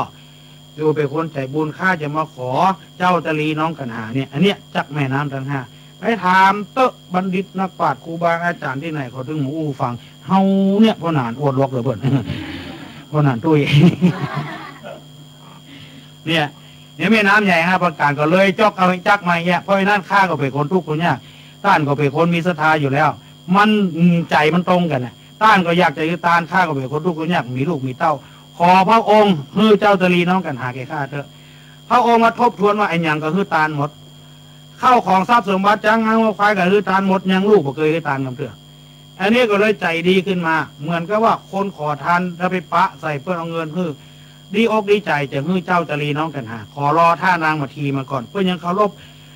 นางมาทีอยู่นะเคารพนับถือกันอยู่นับถือกันอยู่กูพามันมาเอาเพื่อว่าแม่ยิงเนี่ยมันย่อมเป็นอันตรายหายลาบเป็นก้าหยาบมันดึงมือลูกเต้าใครอย่าไปประเดี๋ยวเนี่ยเทียงกันไปเดี๋ยวมาถ้าบาทท่านางมาทีก็เอากุมารทั้ง 2ในกายไปในเมืองเจตุดรถ้าพระเจ้าสนใจหูเปิ้นจะฮือรางวัลฮือของขวัญว่าหลานเข้าบ้านเข้าเมืองมาปูพามกับเมาเวลานั้นเจ้าตรีน้องกันหากลัวหรอกกลัวได้ปัดพ่อกลัวได้ปัดแม่ละสัญชาตญาณป้ากันหนีที่ไหนก็บ่ป้นบ่ปลอดภัยก็อย่างที่เฮาฮู้กันนะลงหนองสระน้ำให้ก็อยู่หันกลัวได้ปัดปูพามันอู้ไปอู้มามันเหลียวพอจารีน้องกันหาไปอยู่ใกล้หั่นล่ะเนี่ยจะได้โล่นไปหมดมันกลัวบ่ได้ล่ะคนมันถึงหาวิธีหรอกเนี่ยจะได้ถามมาพระเวสสันดรก็บ่ฮู้ก็ทีนะอันนี้ตัวดีนักบุญใจบาปถ้าแม่มันไปเมืองเก่าเมืองเดิมมาพับตาลูกมันหนีสัญญาณรับนี่ถ้ากินไหนได้ไหวคือเสียไม้เสียมือหัวได้แล้วพระเวสสันดรโดนอย่างนี้ล่ะนี่จะได้ในก็จะฮื้อตาเนี่ยมันประมาทอย่างนี้ก็เลยว่าจะว่าเฮาบ่แน่จริงกับลูกไปซ่อหาลูกเสาะไปสมาหันหนองสระไหวไปไหวมาก็ห้องออกมาเตื้อคนเจ้าจะรีน้องกันหาขึ้นมาเตื้อพ่อไปใจพ่อบังฮักลูกฮักพ่อฮักแม่พ่อแม่ฮักลูกทุกคนนะแต่ต้องการสิ่งหนึ่งซึ่งคนสามัญเฮาสามัญชนแม้แต่กัลยาชนยังหูนั่นก็คือได้สัพพัญญูพอหมดกิเลสตัณหาแล้วธรรมะเนี่ยจะได้โปรดคนแห่งจัดนักลูก2 คนเอาไปแลกคนแห่งหลายล้านหลายแสนคนเนี่ยซึ่งคนเอาบุกหูไปอ่านนิยายไม่น่านับถือเลยลูกในท้องในไส้ก็ให้ทานเนี่ยอันนี้คือคนที่บุกหูมันไม่ใช่โลกียทรัพย์มันเป็นโลกุตระทรัพย์คนเอาลูกคือตาล แล้วก็จะได้สัพพัญญูแปลว่าสละเด็ดขาดเลยเนี่ยก็เลยลูก2 คนก็ไข่กำจูสมปานป้อเมื่อได้เป็นสัพพัญญูเร็วๆก็ออกจากหนองสละให้เสืออื่นน้ำตาตกสลังตีนเบื้องขวาน้องกันหันน้ำตาตัวกระเหล่งใต้ให้ไปให้มาก็บอกแบ่งให้ปู่พามอย่างที่เอาหูกันนะปู่พามมันอย่างว่าก็มัดแขนเจ้าจรีน้องกันหาลากไปกุมารทั้ง2หมดลากไปก็เคี่ยนก็ตีให้เธอโกนปู่พามไปขันนี้เรียกว่าขันกุมารคือกุมารบันต่อไปนี่เป็นการที่9คือการมัดซีบ้านเราว่าธรรมทีนี่เพื่อจะใจเน้นน้อยไกลใจทุเจ้าเสียงน้อยมันเป็นพรสวรรค์ของไปของมันเพื่อว่าทุเจ้าตาเสียงคุยทุเจ้ามุนเสียงผีอย่างทุกบ้านเถอะเพื่อใส่ชื่อคนเดียวมันอย่างเขาใส่ชื่อนักมวยนะมัดมฤตยูก้าอย่างเงี้ยแต่ก่อนต้องมีทุเจ้าบางโสดมาเสียงม่วนเทศมาทีผมได้อยู่ในย่างเฮาก็เหมือนกันนะมันได้อยู่ในย่างกันเวทวาวันค่ำกินยาไทยเดี๋ยวมาก็อวดตัวนะเพราะก็ถาทำมาทีมาไหวอีหรอกยังปนาตังหันยามะปะตาเวอุณาเตโตพามานาสะพิญาบุเตสุติเนสุญาวะพามาโลกาเอกโกหลังจะตังอาโอสีลำดับธรรมเทศนามาถึงมาทีกันทวนเก่ากันพระพุทธเจ้าหากเทศนามาเอกโกละลังก็เป็นโกละหนอันหนึ่งอันเดียวญาวะพามาโลกาตลาบต่อเท่าถึงพมโลกจะต่างเอาสิก็เกิดมีปัตวิไหววาวาดพอเท้าลูกหลักอากาลาดเป็นทานแผ่นดินดานาไหว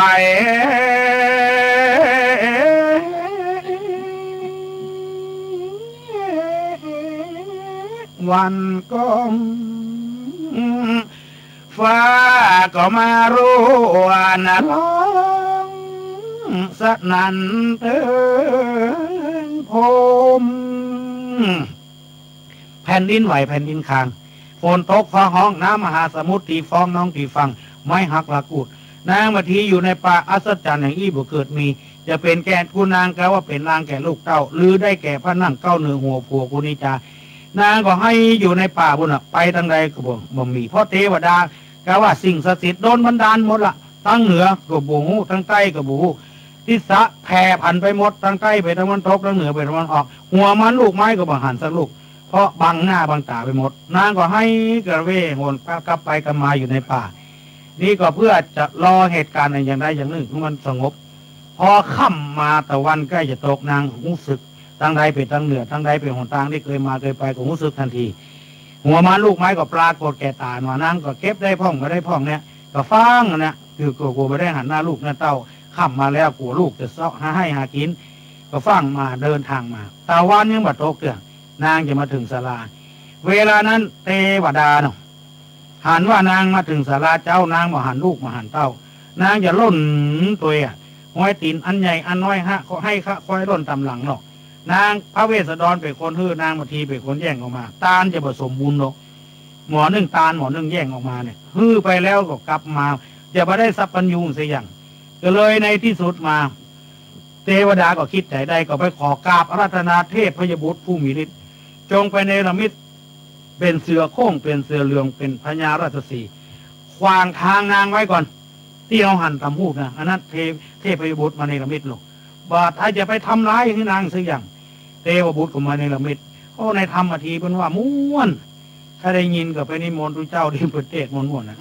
อันนี้ม้วนไปเห็นละสาธิตคือฟังไม่บอกอะไรนะเท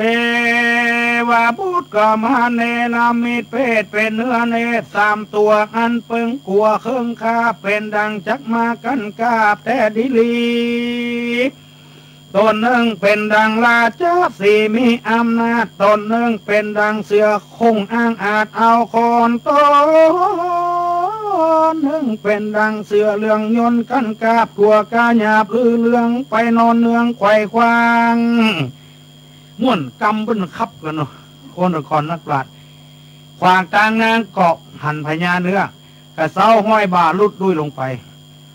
พอในป่านี่เหลืองกระเสียงนางลุกด้วยอำนาจของพญาเนื้อโอ้ฝักยอบนั่งยกมือไหวเทวบุตรเทวดาพระอินทร์พระพรหมบุญกินบุญตาลคุณพ่อคุณแม่ถ้าได้ปฏิบัติ3 กษัตริย์นี้บุญได้ทุกข์ยากลำบากอันใดขอโดนบันดาลคือพญาเนื้อหมูนี้หายไปเหตุเถอะขอกับพญาเนื้อทั้งหลายข้าก็มาปฏิบัติพระ3 กษัตริย์เหมือนกับนางสีดาปฏิบัติแก่พระรามทำกุอย่างแล้วบุญกุศลข้ายังมีอยู่สู้อย่าไปทำร้ายชีวิตข้าเถอะข้าขอหันหน้าลูกหน้าเต้าเฮาก็ฮักกันแป้งกันเป็นพี่เป็นน้องกันพญาเนื้อก็ถึงบอกว่าอย่างบอกว่าอย่างเช่นอย่างพอตะวันตกไปล่ะเหมือนกับเมียพี่นี่หายแซบหมดพญาเนื้อหายไปหมดวันนั้นเป็นวันเดือนเพ็ญเพื่อนว่าพระจันทร์เต็มดวงเลยพอตะวันตกไปเดือนก็ออกมานางก็ใส่แสงเดือนน่ะก้อยกลัวก็กลัวก้อยการก้อยอย่างขึ้นสลามาก็เป็นหินเป็นจ้อเป็นจันอย่างงงูกันนะเป็นผ่าเป็นนุ่นมีสตะอ่อนต่างบัดลาดดังญาติลาดยังบัดตอยอย่างเฮานี่มันลูกยากลำบากปันใดบุ๋งถ้าเขาโดนพ่อเขาจะเดือดร้อนมานึกว่าลูก2 คนจะมาท่าที่ประตูศาลาแม่มาจะกินหัวมันลูกไม้พอมีสักอย่างเงียบสงัดวิเวกวงเวงจะหีดแมงจรตัวก็ไม่ยอมห้องโอ้ลูกข้าไปที่ไหนไปซอกพอที่นอนก็บ่มีตามคุ้มไม้น้ำนาตึงหมันสักที่พระฤาษีก็นั่งบ่พอหน้านั่งไปถามก็ตึงหมูอู้ไปจ่าด้วยมันพ่อด้วยเพื่อห้องว่าใจจิตวิทยาสูงไปเพื่อจะให้นางลืมลูกลืมเต้านางจะโกรธนางเกียดนึงแบบโกรธแบบเกียดอย่างไปมาถามก็มาปากเอาเข้าสติของคนนี่มันเกาะมันฟั่นเฟือนไปลงเมื่อฟั่นเฟือนไปยังไงก็ปากไปเลยว่าพระฤาษีเนี่ยเอาลูกไปดูกินเลือดเนี่ยบาฮักบาแปลงลูกฆ่าเอาไปฆ่าที่ไหนบอกฆ่ากลัวเป็นโทษเป็นตายอย่างนี้พระฤาษีทบทวนตั้งใจอยู่กับกันกำอย่างนี้บ่เคยได้ยินกำเถื่อแสดงว่าสตินางบดีแล้วนางถึงกล้าแก้วมาอย่างนี้จะใดคือนางลืมลูกเปลี่ยนความคิดทำไมจากความโศกความเศร้าคือนางโคตรนี่คนเอามันเปลี่ยนความคิดไอ้หนูด่านางหรอกมันเปลี่ยนอารมณ์ของคนมันเปลี่ยนนะเพื่อนั่งกินเหล้าให้หัวทบแข้งเขาขาก็เดียวเจ้านี่มาเหลียวพอหายไปหมดมันถึงหมดม่วนใบม่วนเงานี่มันเป็นอย่างนี้มันเปลี่ยนอารมณ์ได้อันนี้ก็เปลี่ยนอารมณ์โดยคือนางลืมลูกด่าว่านางเหยนางไปเล่นจูอยู่ในป่าไม้ไปสอนมีตึ้งที่พระนจรฤาษีจรพันป่าเป็นเล่นจูไล่มายาไผ่อย่าไปหู้โอ้กำด่าพุ่นม่วนเนลาจะมาเตียงเหยจ้างปังจักหนีเสียเถื่อนพอจ้างปูเพื่อนบ่มีลายเจ้าควรใจเรียนลำลูกเมียมีจู้เพราะผัวใจดีลาจะสีจักหนีเสียดอยเพราะว่าดอยบ่มีลูกเปียวปากทำป่าจักหนีเสียน้ำเพราะว่าน้ำนั้นบ่มีตมสลมจักหนีจากครูเพราะว่าครูมันเหงามันใบนอกจากหนีเสียต้นไม้เพราะหน่อยไม้มันบ่มีลายข้อควางทลายจักหนีเสียเหล่าเพราะเสือคงเท่าลาเดินโจงลาจะหงจักหนีเสียสละเพราะสละบ่มีบัวแม่ยิงจักหนีเสียผัวก็เพราะผัวขี้ไล่หาเขาของบ่ได้ยิงไล่ก็มาดูแควนเมียการแกงแห่งนายเพราะว่าบ่จ้างเบี้ยงพายของควายกรรมคนตั้งหลายเล่าไว้มาได้แก่กูนางนี่นางเอ้ยเดี๋ยวข้ามควรนี่น่าฟังแท้ๆนะแต่มันหมดสมัยไปจังว่านะว่ากูนี่มาตุกมายากและนางก็เลยบ่เหลียวแลไปเล่นจูในป่าไม้ไปสนนางยกมือไหวบุญกินบุญทานสะบดสะบานเท่าใดก็ด่าดิ๊กๆด่าเข้าหัวใจคนนั้นมันจะเป็นเล็กเป็นคางไงลูกนางก็เจ็ดน้ำตาเจ็ดไปเจ็ดมาเลือดออกติดแขนหานเลือดตัวออกก็วิววาวสลบพอนางบัดทีสลบพระเวสสันดรด่าเอาเหลียวพอหน้านางหน้าเปิดยาวหายใจไปรอบลงดังเวสสันดรต้านตอดพระเนตรเล็งหันสำคัญรู้แล้วว่ามาทีน้องแก้วมิ่งมวยเมือมอนก็ลูกจากที่นั่งของตัวเอานั่งแล้วเอาหัวนางมาปาดตักไว้นะมาลูกหน้าลูกตาเป่างูเป่าปากเป่างูดำเป่ากลางอย่างหัวเป่าเนี่ยมีคาถาอาคมอย่างกับเป่าห้องขวานนางมาทีเนี่ยขวัญขวานน่ะมีอยู่กับเนื้อกับตัวโอ้ข้ามควรหาสะปะสะปืนเอาขี้เก่าขี้เริ่มคนมานะหนีจากพ่อจากแม่มาอยู่ป่านาง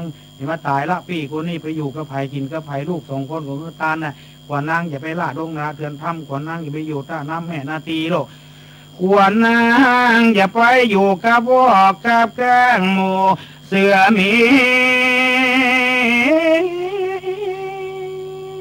กังดงลีป่าห้วยอย่าไปอยู่ที่เหี่ยวลิงจ้อยผาจ้อ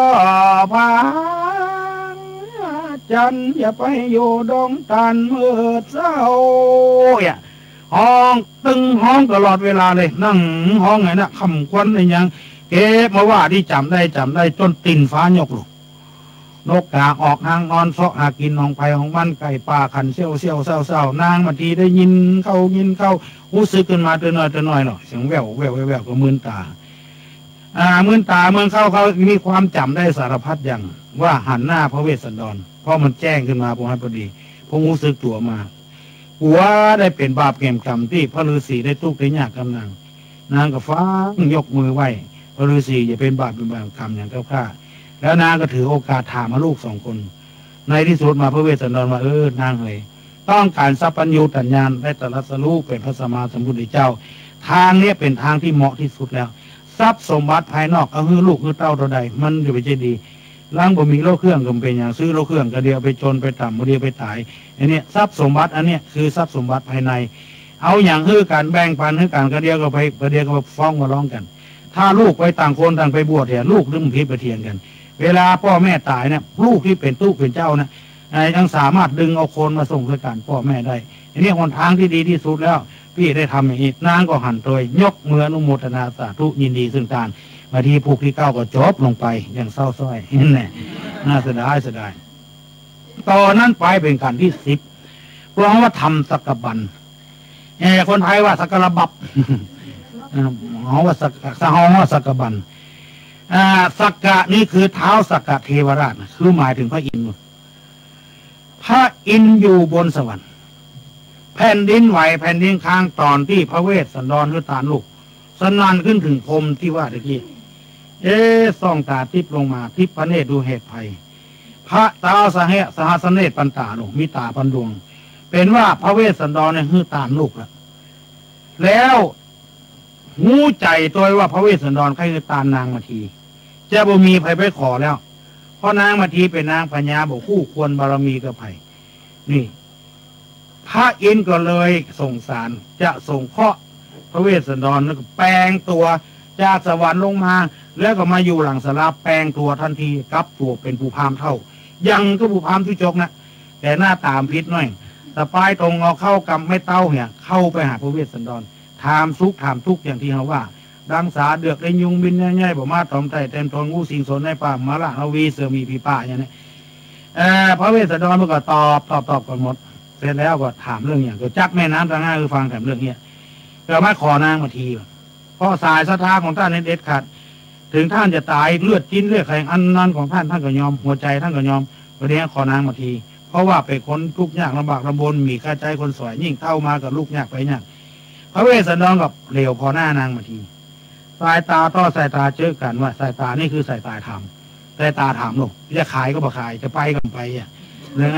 อย่างเฮียกับเจ๊นะจะขายบอกเนี่ยเรื่องหูกันแล้วลูกสายตาเจอสายตาเนี่ยถ้าอีกก็ขายก็ขยับหน่อยก็ขายละอันนี้มันสัญญาณอ่ะมันสัญญาณของตามต้องงูหรอกอย่าหักก็มาหักมันเนี่ยอันนี้เพื่อน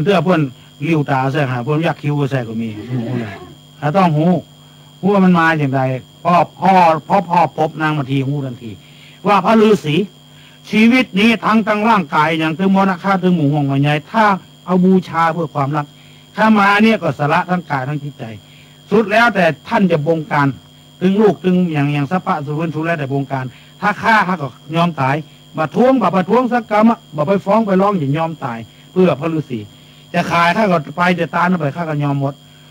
เพราะว่านางอู้เด็ดขาดอย่างนี้พระฤาษีก็เลยกำแขนนางมาทีหยาดน้ำตกเหนือมือพำแผ่นดินไหวแผ่นดินข้างฝนตกของห้องด้วยอำนาจตาลของนางพระเวสสันดรตานางมาทีพอได้นางมาทีแล้วก็ฮือปอนอย่างฮือปอนกันฮืออยู่ดีมีสุขอายุมั่นขวัญยืนเนี่ยท่านจะต้องตรัสรู้เป็นพระสัมมาสัมพุทธเจ้าแน่นอนสักพักนึงแล้วพระอินทร์ก็เลยบอกเฮาเนี่ยเป็นพระอินทร์อยู่บนสวรรค์พุ่นเพื่อจะฮือท่านเนี่ยได้หมดภาระในชาตินี้แถมชาติหน้าท่านจะได้เป็นพระสัพพัญญู หมดกิเลสบ่ต้องมาเกิดซ้ำอีกประเดี๋ยวนี้เฮาได้นางมาทีแล้วท่านก็ตานแล้วสมบูรณ์แล้วจะเอาขึ้นสวรรค์ขึ้นมาได้เพราะเฮาได้เป็นพระอินทร์เทวดากับคนเนี่ยมันอยู่ด้วยกันมาได้อันนี้มันคนละชั้นไปแล้วเนี่ยเขาถึงหันว่าบางสิ่งบางอย่างนี่เพิ่นว่ามาเนี่ยเขาถึงแบบถูกใจเขาเพราะเทวดามันเป็นอย่างอันเนี่ยความจริงในความคิดมันเป็นคนละชั้นมันเหมือนกันเนี่ยสมมุติเทพกาอย่างมันได้เพิ่นต้องมีลูกเทวดาโดยสมมุติเพิ่นไปไหนมาที่ไหนมีอย่างนี้คือเป็นเทวดาโดยสมมุติเทวดาโดยเกิดออกมาก็มีเทวดาอย่างก็มีเทวดาจริงๆก็มีเพราะฉะนั้นถ้าจะเอานางมาทีเนี่ยทับคืนไว้ที่เก่าที่เดิมถ้ามาฮับตาแล้วก็ส่งข้อแล้วก็เอาคืนที่เก่าที่เดิมส่งข้อท่านตาเนี่ยบริสุทธิ์แล้วก็เลยยกนางมาทีคืนแก่พระเวสสันตระอันเนี้ยพอน้อยพอนานพออุ้ยแม่อุ้ยเขาเอาอย่างตาลพระเจ้านะเลือดทีวีก็มีวิทยุก็มีนี่ป่านป้อนพออีทพออีกยาวเหมือนยาวเถื่อจกเส้นทางกูจะเอาไปอ่ะเดินได้เงาลูกกันหัวกับผู้จ้าคืนมาปั่นปอนน้อยเดียวกับปอนทีวีหน้าซาวอ่ะดูไผ่น้ำลายไปย่อยอ๋อโอ้ตาเนื้อเปิ้นไปแย่เมื่อเปิ้นเป็นคนเปิ้นหุมดูทีวีนี่ผู้จ้า15แต่นิ้วบาดผมก็ได้เสียดายเงาอันนี้มันเป็นเรื่องเนี้ยเพราะนั้นคนที่บุหูก็เหมือนกันนะเคยวิพากษ์วิจารณ์อาตมาก็เคยได้ยินบ่อยๆนะตาเนื้อผู้จ้าขึ้นไปได้บุญอย่างไรบุญคืออย่างเปิ้นหมูหนูบุญคือคุณธรรมที่ชำระใจสะอาดเวลาเขาตาเนี่ยใจเขาสะอาดเขาผู้จ้าขึ้นก็เพื่อเป็นอย่างแต่มันใครน้อยไปน่ะ20 นิ้วผู้จ้า15มันไม่ถูกนิ้วสัก5 บาทก็พออย่าเข้า เขาล็อกเขาลอยพ่องอันนี้นิ้วบาทก็พอมาได้ว่าเล่นพ่องแต่พ่องตาผู้จ้าขึ้นเถอะบางสิ่งบางอย่างทุกเจ้ามันไม่ใช่มันเสียวัสดุเห็นมาได้หรอกอันนี้เป็นต้นว่าแว่นกะวีก็เยอะเกิดเปิ้นไม่ใช่ไปตาเนื้อเปิ้นเพิ่งก็มีแต่หลายบางคนก็มันบางคนมันทัศนะมันตรงกันนะเสื้อเพื่อนเอาเตียวเอาเสื้อเอาผ้าเอาครัวแว่นหวีตาลดูเจ้าบางคนก็ยังบอกบะคืดยังว่านั่นนะก็เลยว่าเอาแว่นมาหวีตาลดูเจ้าไปได้บุญอย่างไรอ่ะบางคนมันก็โคตรฆ่าไปเจ็ดตาลหรือตู้นะฆ่าคือตาลแม่ฆ่าพุ่นเนี่ยตู้บอกเอาอย่างตู้อย่างนี่โหลเนี่ยเอาของฮับของเพื่อนเนี่ยจะเอาอย่างมาตาลก็ฮับไปเขาบอกเอาก็กล้วยไว้ตั้งหลังร้านบุญมันเป็นอย่างเนี่ยไปเอามาก็คือเขาเหี้ยแกงพักละล้ำกับทุกเจ้าเน็ตเนาะอย่างอี้เนาะแหมมันจริงมันจะหากินนี่เนี่ยจะว่าจุก็เป็นใจนะมันถามก็คือกำลังใจกันนี่เนี่ยคือการตานเป็นเนี่ยตานเถอะเอาอย่างมาตานก็ฮับปั่นป้อนเนี่ยเขาเป็นใจคนอื่นใจอ่ะเอาสถานที่สงเคราะห์ยังมีอยู่โลกนี่คนทุกคนยากจะมาแย่งเขาเนี่ยเพื่อมันมีกินใจผ้ามันก็มีนุ่งเขาก็ได้ผ้าถุงมาได้กางเกงมาก็คือเขาไปอย่ามันก็ส่งข้อทายกันไปอันนี้ไม่ใช่สอนฟังเนี่ยพระเวสสันดรก็ยกนางมาทีเป็นตาลพอยกเสร็จแล้วแต่คออย่างพอพระเวสสันดรก็เลยขอพร8 ประการเป็นต้นว่าขอคือเขาหายโคตรหายเกียรติและขอเมื่อเขาลูกข้าเนี่ยเดินทางโดยปลอดภัยขอไปถึงจุดหมายปลายทางเมืองเชตุดรในอย่างเนี้ยพร8 ข้อเขาก็จำป้องลืมป้องอันสำคัญที่สุดนี่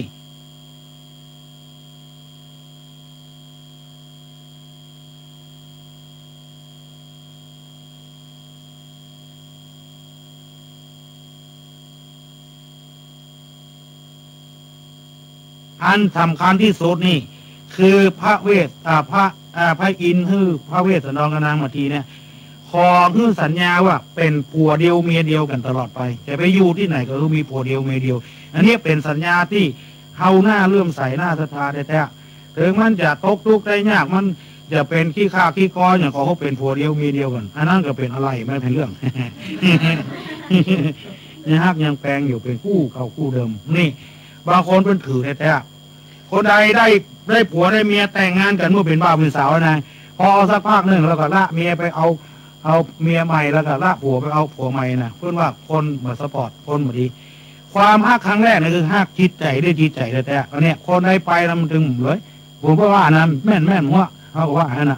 อันนี้ฮักแต่ไม่นี่มันจะฮักด้วยจิตใจหรอกไปหันเงินเพื่อนนักพ้องกาเนี่ยหันเพื่อนนี้อย่างพ้องมียศถาบรรดาศักดิ์เนี่ยเราไปแต่งงานของเพื่อนให้มันเป็นงี้นะเนี่ยเขาว่าคนนี้ครบได้แต่มาแต่หัวเขาก็ฝากฟังก็เยอะพระพายเยอะเชื่อกระจ้างก็ต้องฮักกันแข่งขันเนี่ยผัวเดียวมีเดียวตลอดชาติ พอคือปอน8 ข้อและอำลาขึ้นสวรรค์ไปพระเวสสันดรนางมาทีก็ส่งโรคโถกเขียวขึ้นยุกขึ้นบนสวรรค์ อันนี้ห้องกับสักบันท้าวสักกะเทวราชต่อไปนั้นเป็นกันที่11คือมหาราชการนี้เพิ่นอย่างนี้มนต์ทุเจ้าเสียงไงเนอะบางคนคอยาวไปสอบคุณโอ้มันเตะมันเจ้าลูกใกล้จะแจ้งลูกมันจะชบแล้วนี่มหาราชแล้วก็สักทีนครนะลูกปุ๊กกันตื่นนะเรื่องมันนะก็ถามมหาราชด้วยว่าอีโปเดจันโตจามาเดจาสามโมตมานาสังกาตัวติงเอคุณใหญ่ที่สุดละอาสะเมวะสิงสุลำดับธรรมเทศนามาบอกขาดมาถึงมังหาราชกันร้อยเรื่องส่วนอันว่าเวสสันตระพระบุญเรืองคู่เงากับนางหนอดเนาราชมาที2 บัวสลีจมจืนพี่ลมต้องตื่นหัตถญากันว่าสั่งโศกาอยู่แล้วในขู่แก้วงานสโลมเป็นที่พี่ลมสะอาดอันอินตาธิราชหากให้วิสุกรรมเทวบุตรแต่งไว้แก่แก้วแก่นไพ่ทั้ง2วันนั้นแหละนาจุจักโกปีส่วนอันว่าจุจักกะพามันก็โดยเรินโดยหนทางอันไขลิ้วโลด60 โยชน์จะนาการว่าตาวันกาตกต่ำคำรับดอยพังปากหมวยผู้เท่ามันก็เอา2 เจ้าราชกุมาร2 ผู้บานผู้ลูกได้แล้วผูกพาไปกันว่าสายพระริญาตกต่ำคำรับตามันก็เอา2 กุมารมัดกับคุ้มให้ละ2 แก่นไผ่นอนเหนือดินได้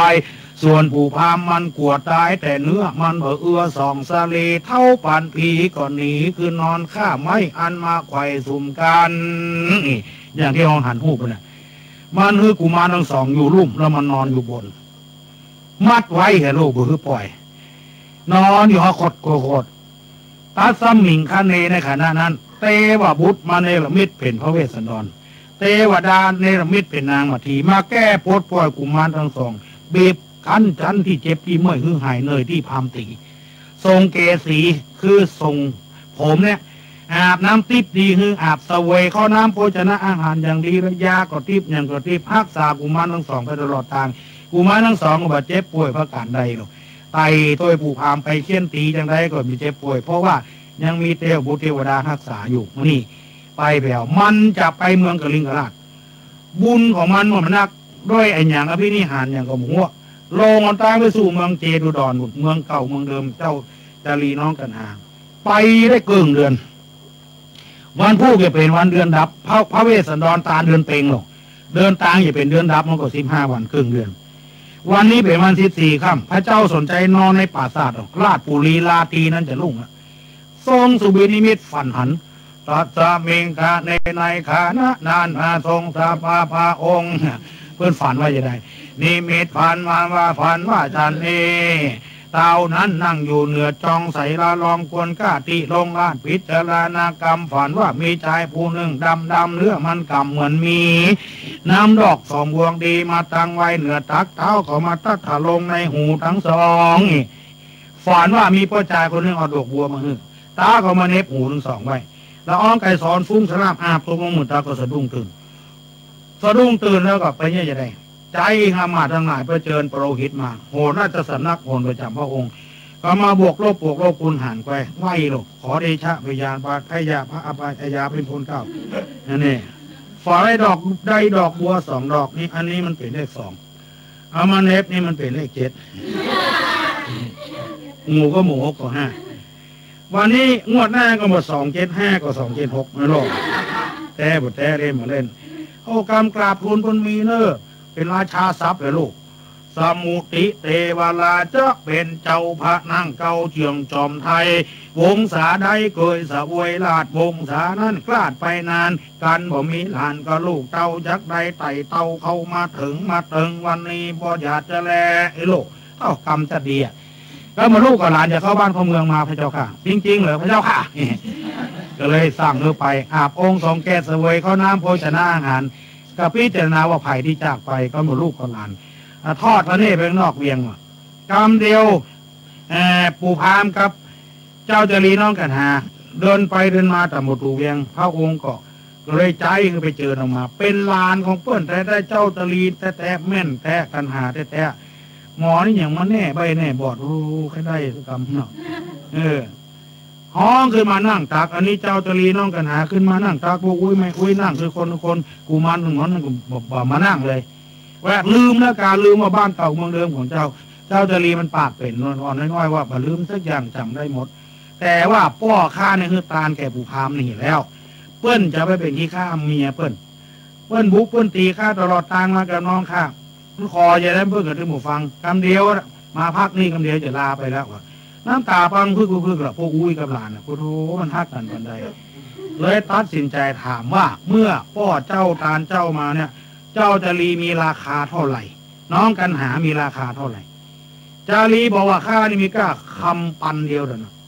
น้องกันหานี่มีกล้าคำ100เงิน100จ้าง100มา100งัว100ควาย100ค่ายิง100ค่าจ่าย100ไอ้ยังก็100พระเจ้าสนใจก็เลยตัดสินใจนี่รวบรวมเสนาได้12รวบรวมทรัพย์สมบัติอย่างไหน100ไทยเอากุมารทั้งสองคนจากมือปู่พามอามาผู้ที่เป็นศัตรูต่อพระเวสสันดรยังแบบมันยังแบบเสี่ยงฤทธิ์นะวิพากษ์วิจารณ์หันละพอลูกขนาดเอาไล่ก็ไปยังมาตามลูกคนบดีประดักเจ้าจรีบอกกันหาเจ้าจรีบอกคือพญาเจ้าเมืองว่าพ่อข้าพเจ้าเป็นคนใจอย่างนั้นเพื่อนต้องการให้ปู่พามเนี่ยได้อยู่ดีกี่ดีเพราะเพื่อนเป็นลูกเขาเนี่ยเพื่อนตาลมาแล้วไผ่ซื้อกลางตางก็เลยแต่ไทยเอาเพื่อนได้เงินได้คำไปเลี้ยงลูกเลี้ยงเมียเพื่อนพระเจ้าสนใจก่อนเลยลูกไฮโซนบ่ฮื้อได้เถียงกันว่าแต่ว่าสร้างมีค่าอะไรก็เลยบอกเสร็จแล้วก็ไทยอำนาจอยู่ที่พระเวสสันดรพระเจ้าสนใจองค์เดียวพอไทยเอาแล้วปู่พามันกินอาหารโลภล้นกินปนหอมหวานมันกินคนเดียวมันไม่ยอมแบ่งนึกไผ่นี่โรขบขาเป็ดอยู่ละลอยขบขาก็อยู่ร้อนเนี่ยเอา2 การยินกันโตกเอาปลาเราเอาพวกโดยตันหาหันกินป่ามาจ้ากินทักจันจ้าหัวบัวแดงกินบดแตงโมซวยกินบดโอยมดจานนี่กินอาหารบ่เลือกกินก็เพียงกินข้าวกินอย่างโง่สภาพเพื่อนเก็บก็ใส่หนังต้องบางออกมันมีที่ไปอย่างเพื่อนพึ่งลูกเบิกระบบพึ่งรอดพึ่งอย่างก็ลูกโป่งนะก็แตกว่ายังไงกินข้าวแตกลำโคกแต่คนเท่าตายไปซาวหมูเป็นบ่าวเป็นสาวตาย200หมูน้อยตาแถมปันหมูตีล้นมาตันนับแถมมาได้บุญดีวันนั้นตู้เจ้ามีหั่นน่ะตู้เจ้ารอดตายไปหมดเนี่ยคือกินคนเดียวมันยังเป็นอย่างเงี้ยในสุภาษิตพุทธเจ้าว่าพุทธภาษิตวันเนกาสีรัปเทสุขังกินคนเดียวหาเป็นสุขไม่ได้เนี่ยมันดึงกันจนไปจนมาเตื้อเป็นนายหน้าโดยการเอาไปหัวเราคนเดียวน่ะคนเดียวโดนฆ่าแล้วเนี่ยมันเปิดสุขไปได้มันก็กินคนเดียวมากเก็บเนี่ยบอกฮักพี่ฮักน้องภาษาสูง7 ชั้นนั่งในชั้นเดียวเลยแต่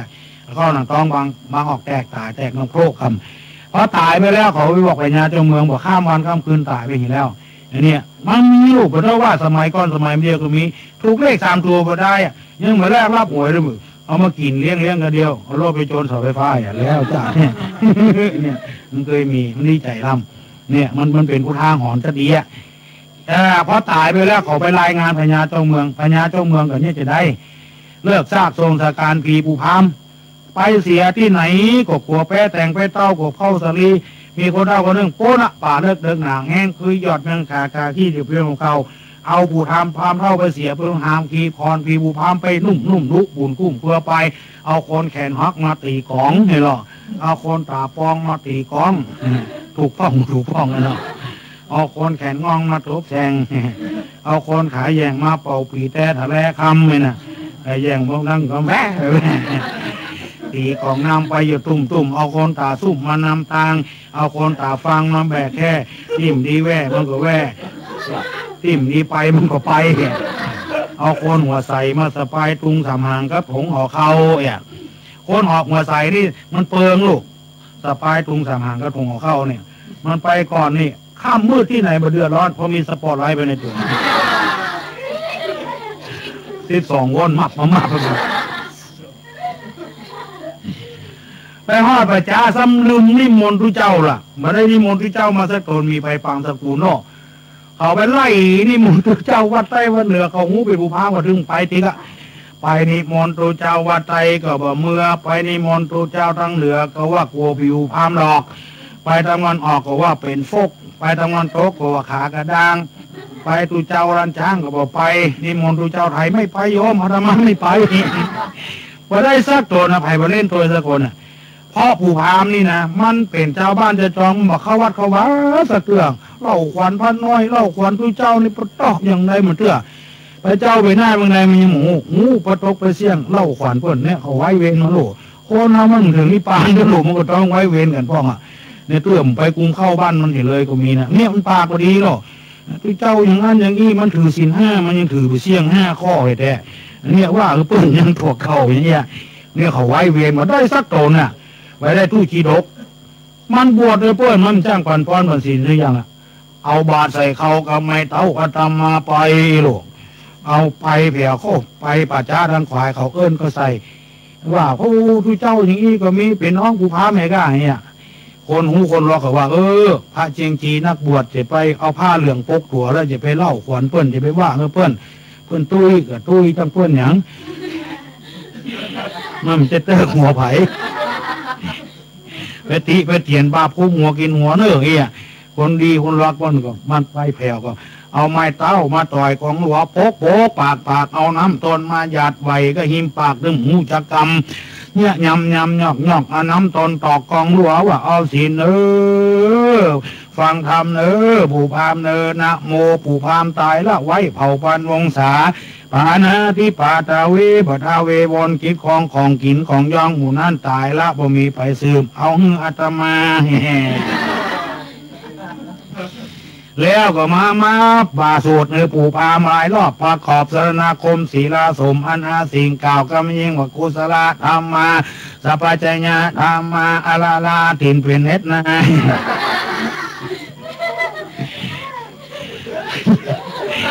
แล้วพาจีดกก็มาปั่นปอนทูโชกุเทาว่าโพสาโกดูลาปู่พาม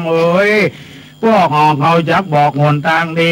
ปู่พามจีเป็นหลังขึ้นสู่เมืองฟ้าปู่พามเป็นหน้าไปทางมรณะอเวจีการตกที่ดีๆปันได้คดปันได้ขายการตกที่ให้จมอยู่ห้อนเมินเขาเจ็บใจปอนมาดีใบมาดีเงี้ย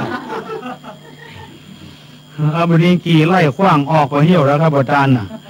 มาเผื่อบ้านเหลือก็เกือบสายไม่ในหมู่ตึมเอาแถมซ้ำก่อนนี่มอนตึมเอาตายร่มเรียกกันตึมเอาแถมซ้ำมันเป็นอย่างเงี้ย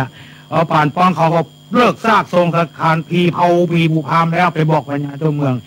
พญาเจ้าเมืองก็ยุติธรรมที่สุดต้องตีกองร้องเปล่าประกาศทั่วบ้านทั่วเมืองว่าใครเป็นลูกเป็นหลานเอาหลักฐานมาสมโนครัวมานามสกุลใดเปล่าไปหมดตัวเสียงได้7 วันจะคืนมันมีภัยสักคนห้องมาอย่างเพื่อจะเอามรดกเนี่ยตกเป็นของลูกของหลานผู้พามเพื่อเป็นตกมันมีภัยสักคนตีหน้ากองจะแตกก็มีลูกมีหลานภัยเนี่ยคนละกรนี่เป็นซื่อสัตย์แต่น่ะบำเอาเพิ่นบัดเจ้ลูกเจ้าหลานไปถึงเอานี่มันเป็นมาเดียวนี่ปุถุธรรมโมสังโฆผู้พามมุ่งได้ตายเนี่ยโอนเข้าสมโนโคผู้พามลบโลกมันมีแต่ลูกขนาดเลือก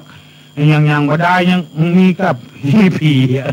โอนสมนุกลัวคนที่ไหนที่บอกมาโอนเข้ามันมีนะ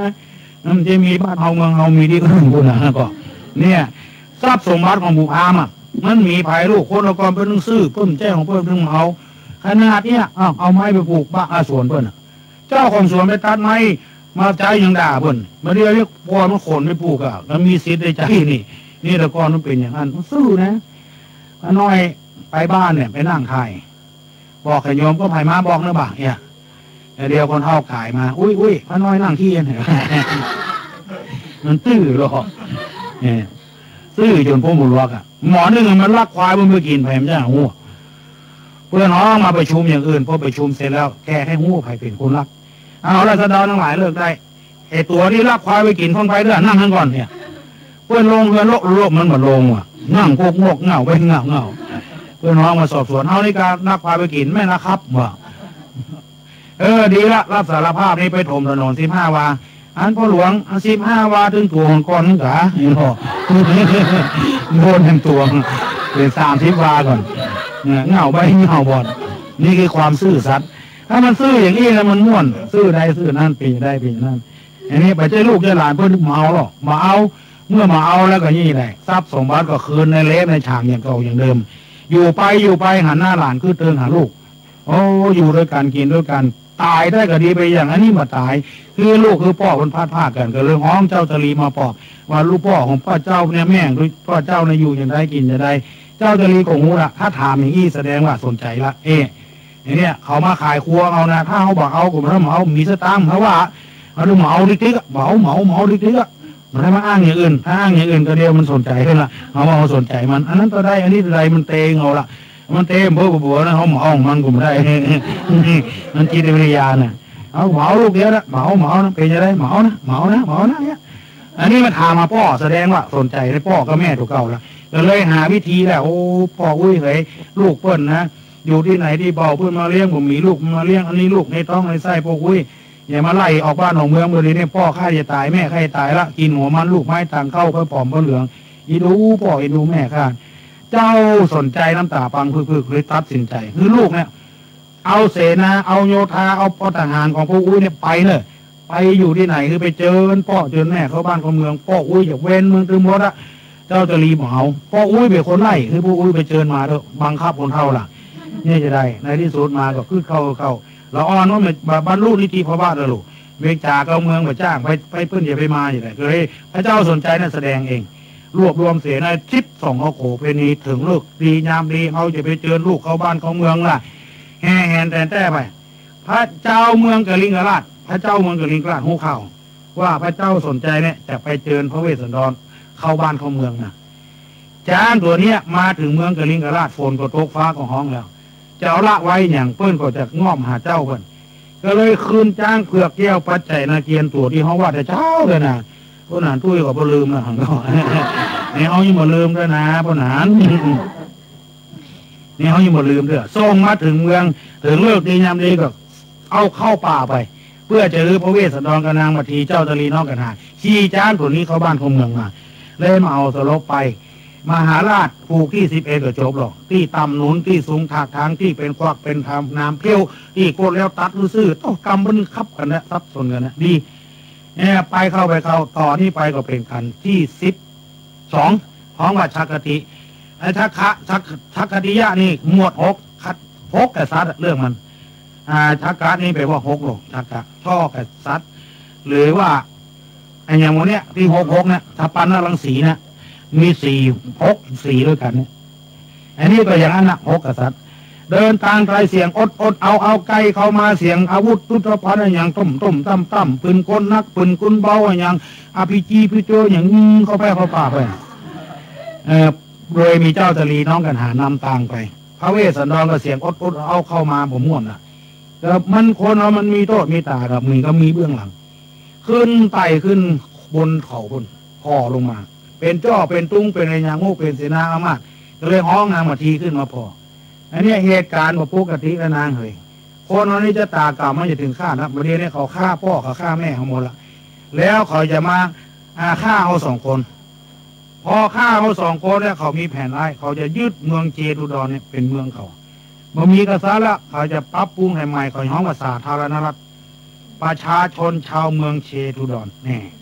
วิหารนี่เมียเขาไปแปลงของเขาดูเจ้าเขาได้ไปเลี้ยงหมูบดนอกเหตุการณ์นี้ที่เขาว่ากันนะคนเท่านี่เขาไปแปลงปุ๋ยหมดอะนางมาทีได้ยินอย่างนั้นท่านทั้งหลายเนี่ยจะได้จะปรับปรุงการคราวนี้มันจะมีกระจ้าง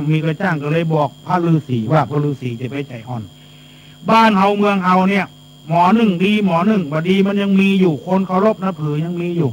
คนเราอย่าไปชั่วเสี่ยงเห็นไหมเขาทำความดีมาตลอดพระอินทร์เพื่อคือปอนเขาแล้วเนี่ยวิหารเพื่อยังก่อยังสร้างอยู่ตอดกระถินตอดพระป่าสร้างอยู่ว่าถ้าไปกลัวเขายังเคารพนับถืออยู่เขาไปแปลงของเขาไปเนี้ยสถานที่วิหารเป็นที่ทำบุญทำทานหนูเนี่ยคือเจ้าเขาได้ไปเลี้ยงหมูเขาไปเนี้ยคือเจ้าบ้านเฮาเมืองเฮามันทำประโยชน์หรอกไม่ใช่อยู่ไปได้กินมาได้เราทำประโยชน์แก่บ้านแก่เมืองหรอกมีหลายตนหลายองค์สะพะสะพื้นเนี่ยแปลงร่องแจกให้เจ้าบ้านเจ้าจองคนตู้คนยากก็ยังมีหรอกมันจะอยู่กินหรอกแจกงัวแจกควายให้เจ้าบ้านเจ้าจองอยู่ตั้งมูลนิธิขึ้นพัฒนาชนบทโอ้พระกัวใครได้ไปเลี้ยงหมูเขาไปเนี้ยคือเจ้าบ้านเฮาเมืองเฮามัน เขายังฮักอยู่แล้วก็ลวกด้วยเหมือนกันหัวทุกเจ้าที่อื่นนี่เป็นแต่เนี่ยเขาอู้ดูลุงฟังนะทุกเจ้าอยู่ก็ได้วะแจกลูกหมูเลี้ยงคน5 ตัวหลงเลี้ยงจนไงวะแล้วคือเพิ่นไปขายวะว่าเขาใครปะเงาแต่นะยังหวดลาบหมูถึงวันหมดหม้อข้าวนี่จะเอาลงละหมูนี่มันไม่ใช่ยากอย่างนะหางแมงปองเนี่ยเด็ดที่หูดังหมูเงาซกโตกกระโหลกชอบกินหม้อไม่จะตายเนี่ยว่าถ้ากลัวเขาจะไล่ไปเลี้ยงหมูกับแบบนี้ทุกเจ้ายังทำประโยชน์อยู่พอศาลาป่าช้ากลางหัวป่าช้ากลางอาศัยทุกเจ้าทั้งนั้นไปนอนทรมานเข้ากรรม3 วัน7 วันอย่างเนี้ยแปลงศาลาไปเงี้ยหัวเขาเขาไม่ใช่ได้เผานี่เขาเผาวัดเขาเพเนี่ยแปลงให้เขาทั้งนั้นเขาบอกมองมาได้หรอกเขาไปมองในแง่ฮะมาได้มันนี่คนเท่านี่เหมือนแน่เนอะเขาไปแปลงปุ๋ยนะมีแต่เนอะนี่เขาเล่าให้ฟังนะย้ำร้อนย้ำฝนนี่เขาไปซ้อคนเท่านะเขาซ้อย้ำหนาวคนเท่าย้ำร้อนย้ำฝนมันซ้อยากย้ำหนาวนี่เขาซ้อง่ายคนเท่านะก็มีเตาไฟก็แดดอุ่นนะหรอกนั่งอยู่ทำนั้นขังกขังงักได้กำกู้กำสามนี่เขาไปแปลงปุ๋ยมดแยกโลกเข้าโรงงานเราแยกปุ๋ยคนเท่าไปทางขวาคนเท่าไปจ่ายไปทางขวาคนเท่ามียิงไปทางซ้ายปุ๋ยคนเท่าไปจ่ายเนี่ยใส่พืชยืนต้นลำไยลิ้นจี่มะม่วงมะปรางเงาะทุเรียนนางสักเอาปุ๋ยคนเท่าไปจ่ายใส่มันปีนะมันน้อยเตื้องนะมันออกมันหวานเมินอ่ะปุ๋ยคนเท่ามียิงเอาใส่กระลำผักกาดพืชลืมลุกกระลำผักกาดมันโตเร็วมันค้าได้ยินจมค้าได้ยินแซมเนี่ยเขาว่าปุ๋ยเร่งเนี่ยปุ๋ยคนเท่ามันยิงทั้งนั้นอ่ะยังไปแจ้งนะแม่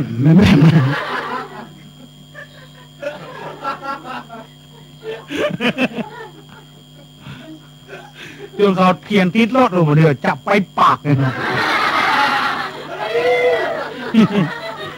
แต่นะไม่ใช่เรื่องของเปิ้นซับเรื่องกับปากแบ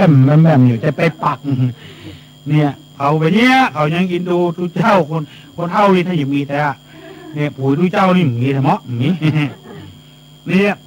พระนางมาทีก็ปอบอกใจว่าพระฤาษีคือปอนเขาจะหายโคตรหายเจี๊ยเขานิมนต์เข้าบ้านเข้าเมืองเขาได้เป็นพญานเมืองลูกของเขาไปปลอดภัยลองคืดพอโลกพระอินทร์ตนศักดิ์สิทธิ์โลกอันนี้พอออกไม่ออกการคือปอนมันสำคัญอย่างเงี้ยก็เลยกลับใจได้พวกกูทุกเมียกูอยากเนี้ยพอออกไม่ออกได้ยินได้ฟังเนี่ยก้อยเอาอกเข้าใจกันเถอะเอาพอล้ำต่ำเปียกมาถึงขนาดนี้ละเอาใจข้องเมียมสบายกับพวกก้อยฟังก้อยพ่อฟังพวมสบายเมียก้อยพ่อก้อยพ่องเนี่ยอย่าไปละไปทิ้งกันโลกยามือฮักน้ำส้มเป็นหวานใจมเจบาน้ำหวานน้ำส้มนี่บางคนก็เกินไปผัวจะตางไปหาย100 เดียวไปได้ได้2 ปีมาอู้เลยมั้งแต่เดียวมอน้ำแตกไปแกนละหาว่าจะไปปากปุ่มหอมมอน้ำแกนมอโบยแกนแล้วล่ะเนี่ยแต่มันแล้วก็แล้วไปเนี่ยไปซ้ำไปเติมกันนี่หยังสูงมีดบ้างนะเนอะจังมันนี่ศาลาเล็กก็เลิกเติมนี่มันพูดมาพอแพ้มีหาบ้างแต่ข้าบอกคือสูงคือนี่ลูกหากระเดียวบ้างรังสรรค์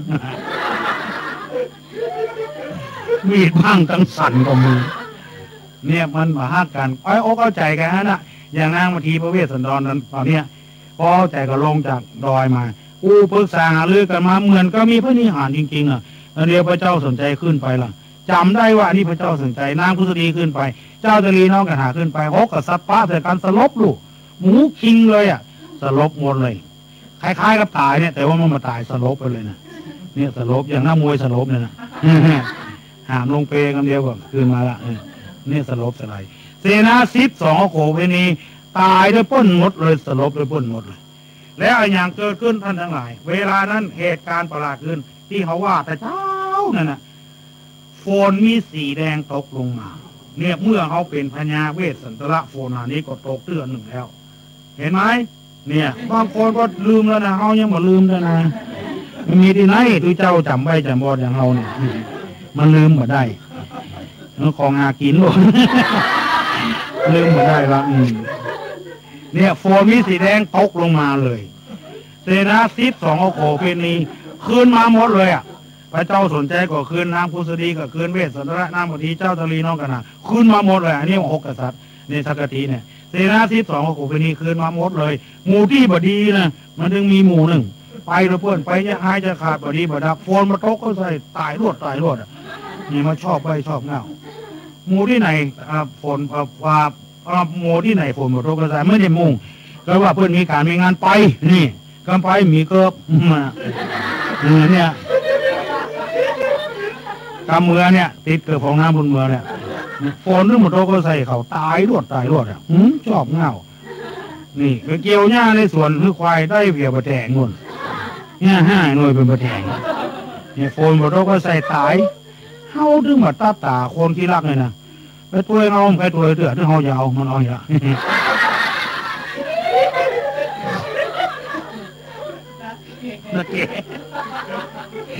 ว่ามันม่วนไปไทย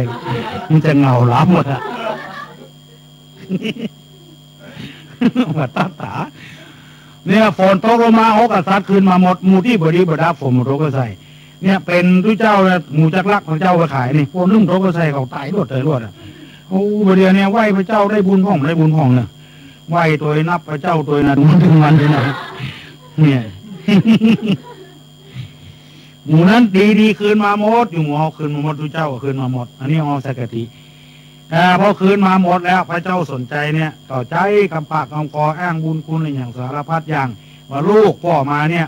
กราบใจได้ประตุกระเสียงและลูกมีโทษมีตายอย่างเจอลูกเข้าบ้านของเมืองทีแรกเพื่อนดึงหมอตีหัวตายเพื่อว่าเจ้าบ้านเจ้าเมืองในหัวหมอ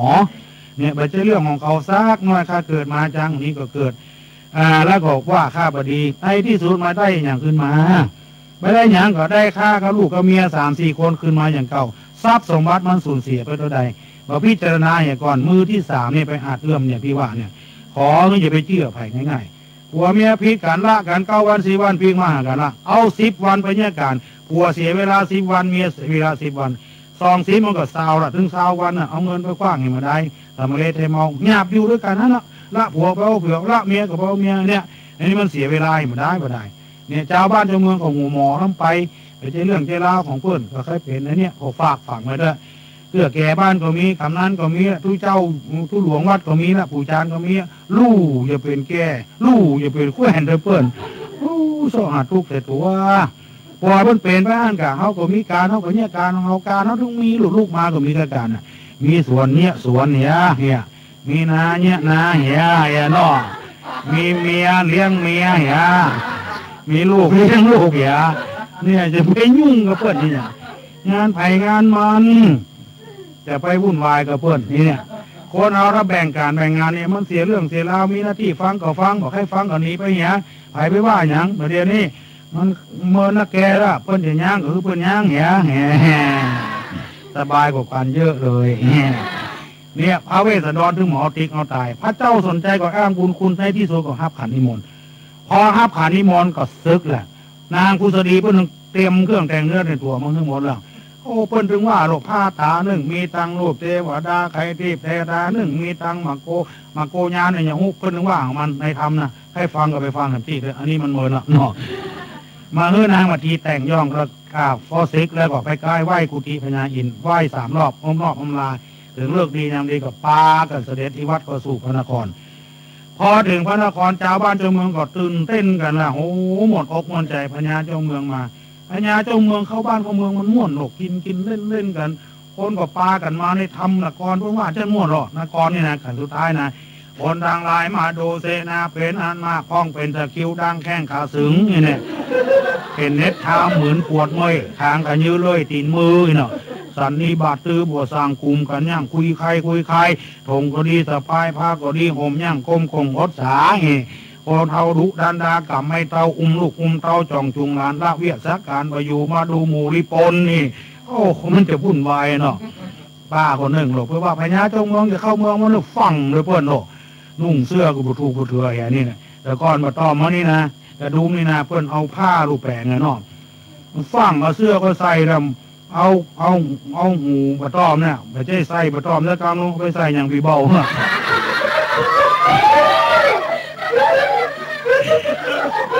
มันเรียกว่าบะต้อมหล่นไปเพื่อนต้องอย่างตุ้งทางหางนี่ก็เติบเย็บไปเพื่อนอุ้ยพอแล้วกุ้งพอไม่ใช่สักคำม่วนโอ้พันเกาะพอมาถึงเมืองจะถึงเมืองแล้วก็ประกาศทุกคนปล่อยสัตว์ปล่อยคนต้องโทษปล่อยอย่างสะปะสะพื้นคนอยู่ในคอกในขังอภัยโทษโลก วอกอากามาแมวฮับขางปล่อยกับโพจากโลกนูเป็นตาลปล่อยหมดสิ่งสารสัตว์ปล่อยหมดพอมาถึงเมืองพระเจ้าสนใจก็เว้นเมืองถึงหมดพระเวสสันตระเป็นพระเจ้าแผ่นดินหรอกพอได้เป็นพระเจ้าแผ่นดินแล้วก็มาคืดในหอระไทยใจคุงยามจักไก่ลุ่งรายถีว่าติวะเสนี่วันพูกมาเจ้าน่ะญาจกทั้งหลายเขาหูข่าวกูมาเป็นพญาเขาจะมาขอแล้วกูจะเอาหยังมาเป็นตาลอย่างก็มุดเนื้อมุดถูแล้ว บุญจะแล้วปังวางอย่างหมูว่าฝนหาแก้วเจ๊ประกาศตกลงมาเนี่ยการจะสร้างบุญสร้างกุศลจะช่วยเหลือไปคนใดคนหนึ่งนะโยมทั้งหลายประต้องกระดูกอกใจเฮาคิดว่าจะช่วยมันถึงมีสิ่งมาช่วยเฮาเนี่ยเพื่อนอยากกินจะต้านในยังเขาเพื่อนประชุมกันกับพ่อเพื่อนเนี่ยเขามีกับต้านเพื่อถ้าเขามีกับต้านเพื่อนเนี่ยบางคนนี่ไปประชุมไปแกล้งเพื่อนหรอกเพื่ออยากกินสลักคนมันมีแล้วจะอย่างมาต้านได้เพื่อนเนี่ยว่ามีก็ว่าต้านนะกะไผ่ไปว่าอย่างอันนี้ของแกล้งเพื่อนหรอกเพื่อเก็บหลังคาเงินใน5 บาทโคตรทุกข์หรอกเนี่ยเขาอย่างมาเลยบัดได้กันนั่นนะอันเนี้ยปากบดีใบบดีเงานั่นเป็นเพราะอย่างเงี้ยการคือกินก็ตามมันดึงตกลงมาโผล่หน้าแก้วเจ๊ประการตกลงมาโลนลานเต็มแถวทานทางรวมเต็มในกุ้มราชวัดปอสาพัดเพียงแอวตกเป็นแถวดูกสลอกดังวันตกวันออกเจโจนหาฝนดูพี่โลดพี่ลมแก่นแก้วอุดมคนป้ามากแก้วทิพหาแป้งปนตกแต่บนจันฟ้าตกลงมามากเต็มตันตกลงมาเตื่อมตันสมบัติพระบาทเขาฟังแล้วมันเหมือนจะมีลมพัดมึงมาเนาะกำแต่ก่อนวันนี้ล่ะตกลงมาแล้วพระองค์ก็เก็บใส่ในเล่มในฉางตกบ้านไผ่คือเป็นของคนนั้นแควดเอาเต็มที่เต็มตังชาวบ้านชาวเมืองก็ร่ำรวยมหาศาลกินต้านต่ำอย่าเปิงแต่อายุพระเวสสันดรก็ปรับปรุงสิ่งไอ้ยังคือเป็นต้านแก่เจ้าบ้านชาวเมืองอันใดบดีกับสลักหาฟังกระทำมันดีขึ้นจนเมตตาภาวนามดอายุประเกิดสวรรค์จันดุสิตบำเพ็ญบารมีจันดุสิตแก่กล้าละเกิดมาแถมชาติหนึ่งก็มาเป็นสิทธัตถราชกุมารได้แต่งงานกับยโสธราหรือปิมปาได้เจ้าชายราหุลพออายุ29 ปีหันว่าอยู่ที่ไหนมันก็เป็นทุกข์มหาความสุขได้จะเกิดเวทนาสงสารก็ออกบวชได้ตรัสรู้เป็นพระสัมมาสัมพุทธเจ้าเนี่ยจนไปจำพรรษาอยู่ที่วัดอยู่ที่เมืองราชคือพระเจ้าสุโธทนะไปนิมนต์เข้ามาสู่เมืองกบิลพัทแล้วสร้างป่าไม้นิโคตรหรือเป็นวัดแล้วฝนสีแดงตกลงมาเป็นเหตุให้พระองค์แสดงธรรมมหาชาติเวสสันดรชาดก13 กันตั้งแต่บัดนั้นเป็นต้นมาวงจรเข้าหากันจับพอดีอันนี้เรื่องเราเขาถึงจำได้กูยังไงเมื่อสรุปรวบรัดใจความแล้วก็ได้ใจความว่าโฟนหาแก้ว7 ประการนั้นเป็นแก้วมันนี่แก้วคอแก้วพลึกตามปกตินั้นมันจะอยู่เป็นแร่เป็นธาตุทำไมมันตกจากบนจันฟ้ามาเพราะของดีอันนี้เพื่อนเอาส่งข้อในธรรมคำสอนของในศาสนาของเขาเนี่ยเรียกว่าอริยทรัพย์7ทรัพย์อันเนี้ยไผ่จะจี้จะป้นจะอะไรอย่างออกมันถึงได้มันอยู่ที่ตัวไผ่ตัวมันถ้าไผ่มีแล้วอยู่ก็มีความสุขไปก็มีความสุขกล้าหาญได้ตลอดเวลาศรัทธาแปลว่าความเชื่อผู้คนนะเขาเชื่อตัวเก่าตึงทำได้ตึงสำเร็จถ้าเอาเชื่ออย่างนี้นะเราต้องไม่กลัวไผ่จะไม่กลัวคนชั่วบางคนอย่าไปวัดไปว่ากลัวเพื่อนว่าเฮ้ยก้าเนี่ยจะนุ่งขาวห่มขาวขาวทั้งนอกมาขาวทั้งในเนี่ยคือแบบเชื่อเนี่ยแบบเชื่อตัวเก่าไปเชื่อคนอื่นแล้วเขาตกล่มตกจมไปเนี่ยคือเชื่อตัวเก่าได้ว่าต้องทำได้อย่างน้อยที่สุด50%มันถึงได้เขาจะทำอะไรอย่างกระจ้างเราต้องทำได้ทำดีนะไม่ใช่ทำชั่วนะไอ้เนี่ยพอเขาพยายามอะไรอย่างเนี่ยเชื่อตัวเก่าและเชื่ออย่างมีเหตุมีผลที่ไปฟังหัวหางกลางบ้านไอ้อย่างที่ไหนที่เบาหัวเพื่อนมาปอบมาโยนก็ไปจุไปฟังกันเพื่อนนำไปไอ้เนี่ยตัวเนี่ยถ้าอยู่ที่ไหนมั่นคงถาวร2คือมีศีลแปลว่าปกติศีลแปลว่าเย็นคนใดมีศีลมีธรรมเนี่ยคือกายกับปกติปากกับปกติใจกับปกติอย่างเอามานั่งเนี่ยเป็นคนมีศีลนั้นคนมีศีลมันอย่างนั้นหรอกพอเด้อคนกินเหล้ามันมีศีลนู่นน่ะเอวหนตางกดไปกดมาอันนี้คือมันมีศีลเนี่ยผิดปกติไปแล้วบ่ปกติแล้วปากบ่ปกติใจมันปกติ3หิริ4โอตปะหิริแปลว่าความละอายโอตปะแปลว่าความกลัวอายต่อบาปอายต่ออกุศลอายต่อสิ่งไม่ดีกลัวต่อบาปต่อกุศลกล้าทำความชั่วเลยทั้งที่แจ้งที่รับหลังหรืออยู่ที่ไหนกล้าหันชันใช้ตลอดเวลาบ่มีเบื้องหลังอันนี้ถ้ามันเป็นอย่างนี้เราก็เด็ดขาดเด็ดเดียวละอันนี้ของว่าหิริโอตปะ5สุตตะทานังทรัพย์สมบัติคือความรู้สุตตะคือการฟังไม่ใช่ความรู้ฟังนักเนี่ยมันดีได้ยินพอได้ยินนักก็มาผสมความรู้เกิดความรู้ขึ้นมา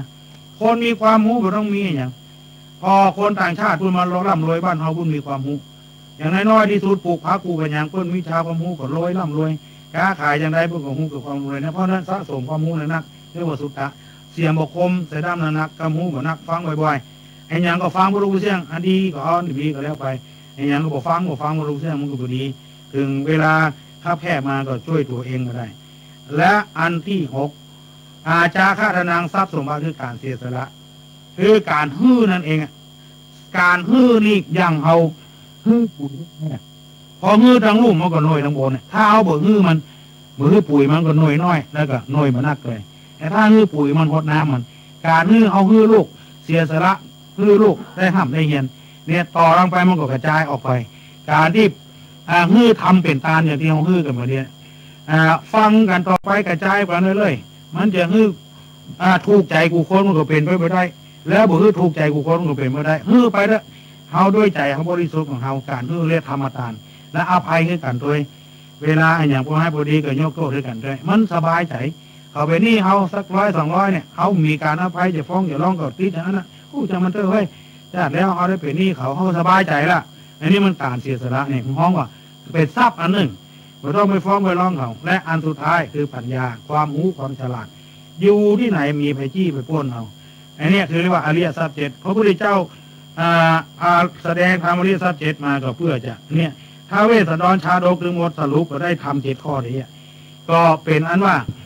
อันใดที่มันบดีบดักมันมีสาระมีประโยชน์ท่านคงหูอยู่ก็ต้องเอาไปเพราะมันบดีแล้วจะไปขึ้นในอกในใจ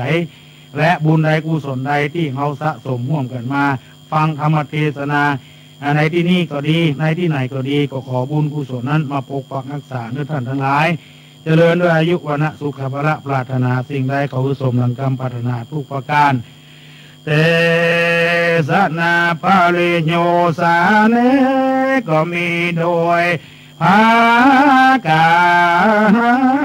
รดังกล่าวมานี้แหละนะมหาเวสันทราชาตากังนิธิตังขีญะอันเทศนาธรรมมหาเวสันทราชาตากังพระดาภาดาไปโดยคาถาว่าได้ปันคาถาก็บังคมสมเลสเดชขณะนี้พี่น้องท่านผู้ฟังก็กำลังรับฟังรายการสาระสปะโดยเก้ากับผมพระหลวงสว่างธาตุอินจันทร์จากสถานีวิทยุกระจายเสียงพระพุทธศาสนาแห่งชาติและสังคมขึ้นเพื่อการศึกษาพระพุทธศาสนาและวัฒนธรรม FM 104.50 เมกะเฮิรตซ์วัดฝ่ายหินวัดฝ่ายหินตั้งอยู่ตำบลสุเทพอำเภอเมืองจังหวัดเชียงใหม่ก็ฟังหลวงพ่อตุลุงทองหรือพระครูโสพลบุญญาภรณ์ซึ่งเป็นครูบาอาจารย์อดีตเจ้าวาดวัดโสพนารามอดีตเจ้าคณะอำเภอแม่ริมเชียงใหม่จบประ13กันก็มาเปลี่ยนบรรยากาศพี่น้องท่านผู้ฟังตอนท้ายเนี่ยหลวงพ่อเพิ่นสอนซึ่งเป็นข้อคิดที่นำมาใช้ได้ตลอดเวลาสรุปแล้วเมื่อเรามีโอกาสทำความดีต้องพยายามทำดีการทำความดีแต่จะไปทำให้มันเด่นเมื่อใดท่านทำให้มันเด่นความดีจะวิ่งหายถ้าเราแยกชั่วดีออกจากกันมาได้เหมือนบ่อาจจะแยกกายกับใจ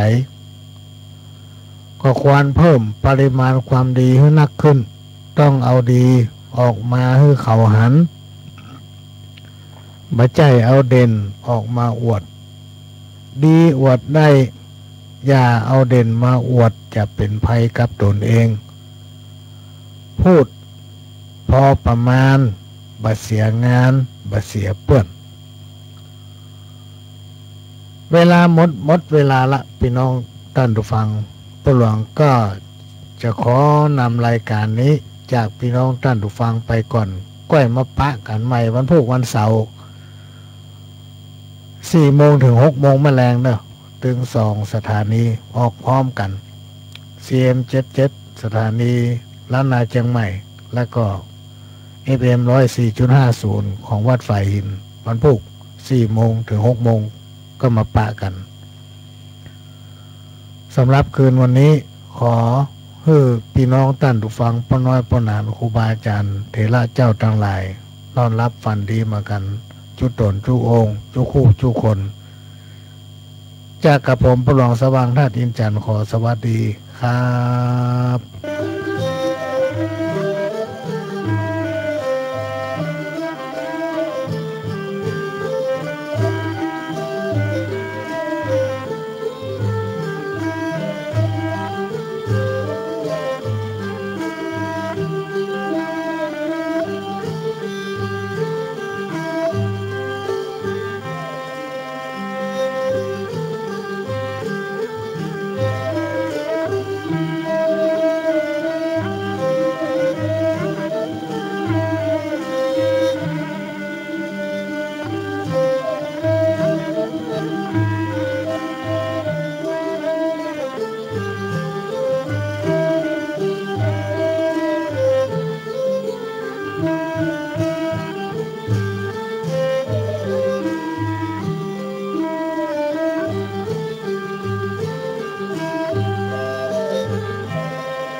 ธรรมนิยายชุด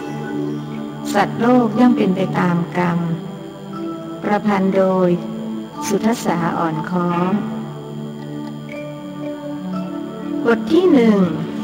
อยู่กับยาย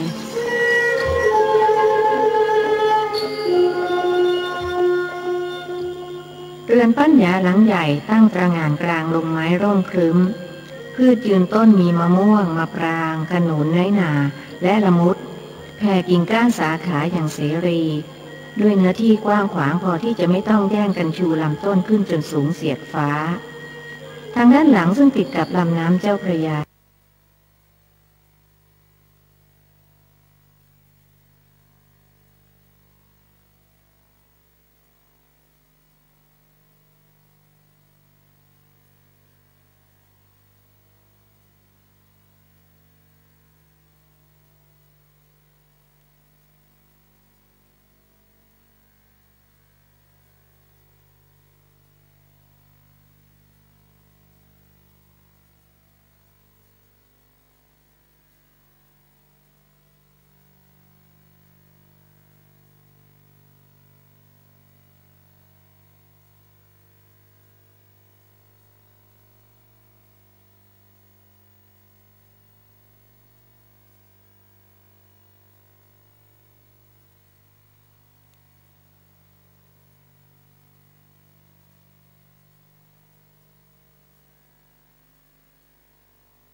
เราคงนึกถึงวัน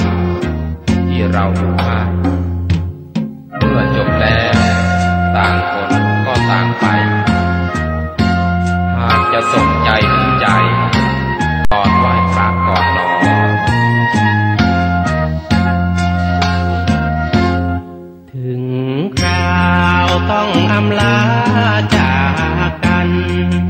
พวกเราโปรดนึกถึงวันที่เคยอยู่ค่ายเมื่อจบแล้วต่างคน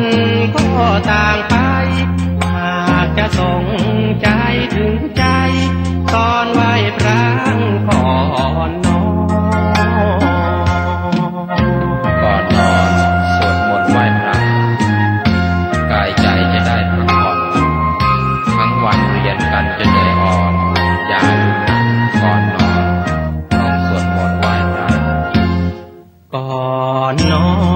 นสวดมนต์ไหว้พระทั้งกายและใจก็จังได้พักผ่อน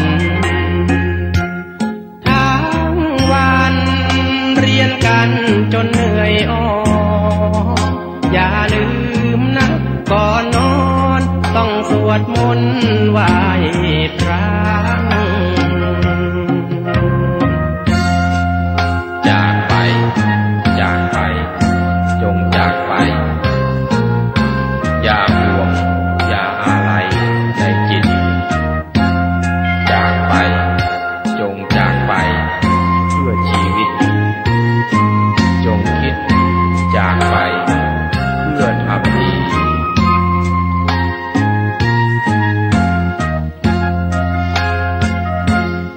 ถึงคราวต้องอำลาจากกันพวกเราโปรดนึกถึงวันที่เคยอยู่ค่ายเมื่อจบ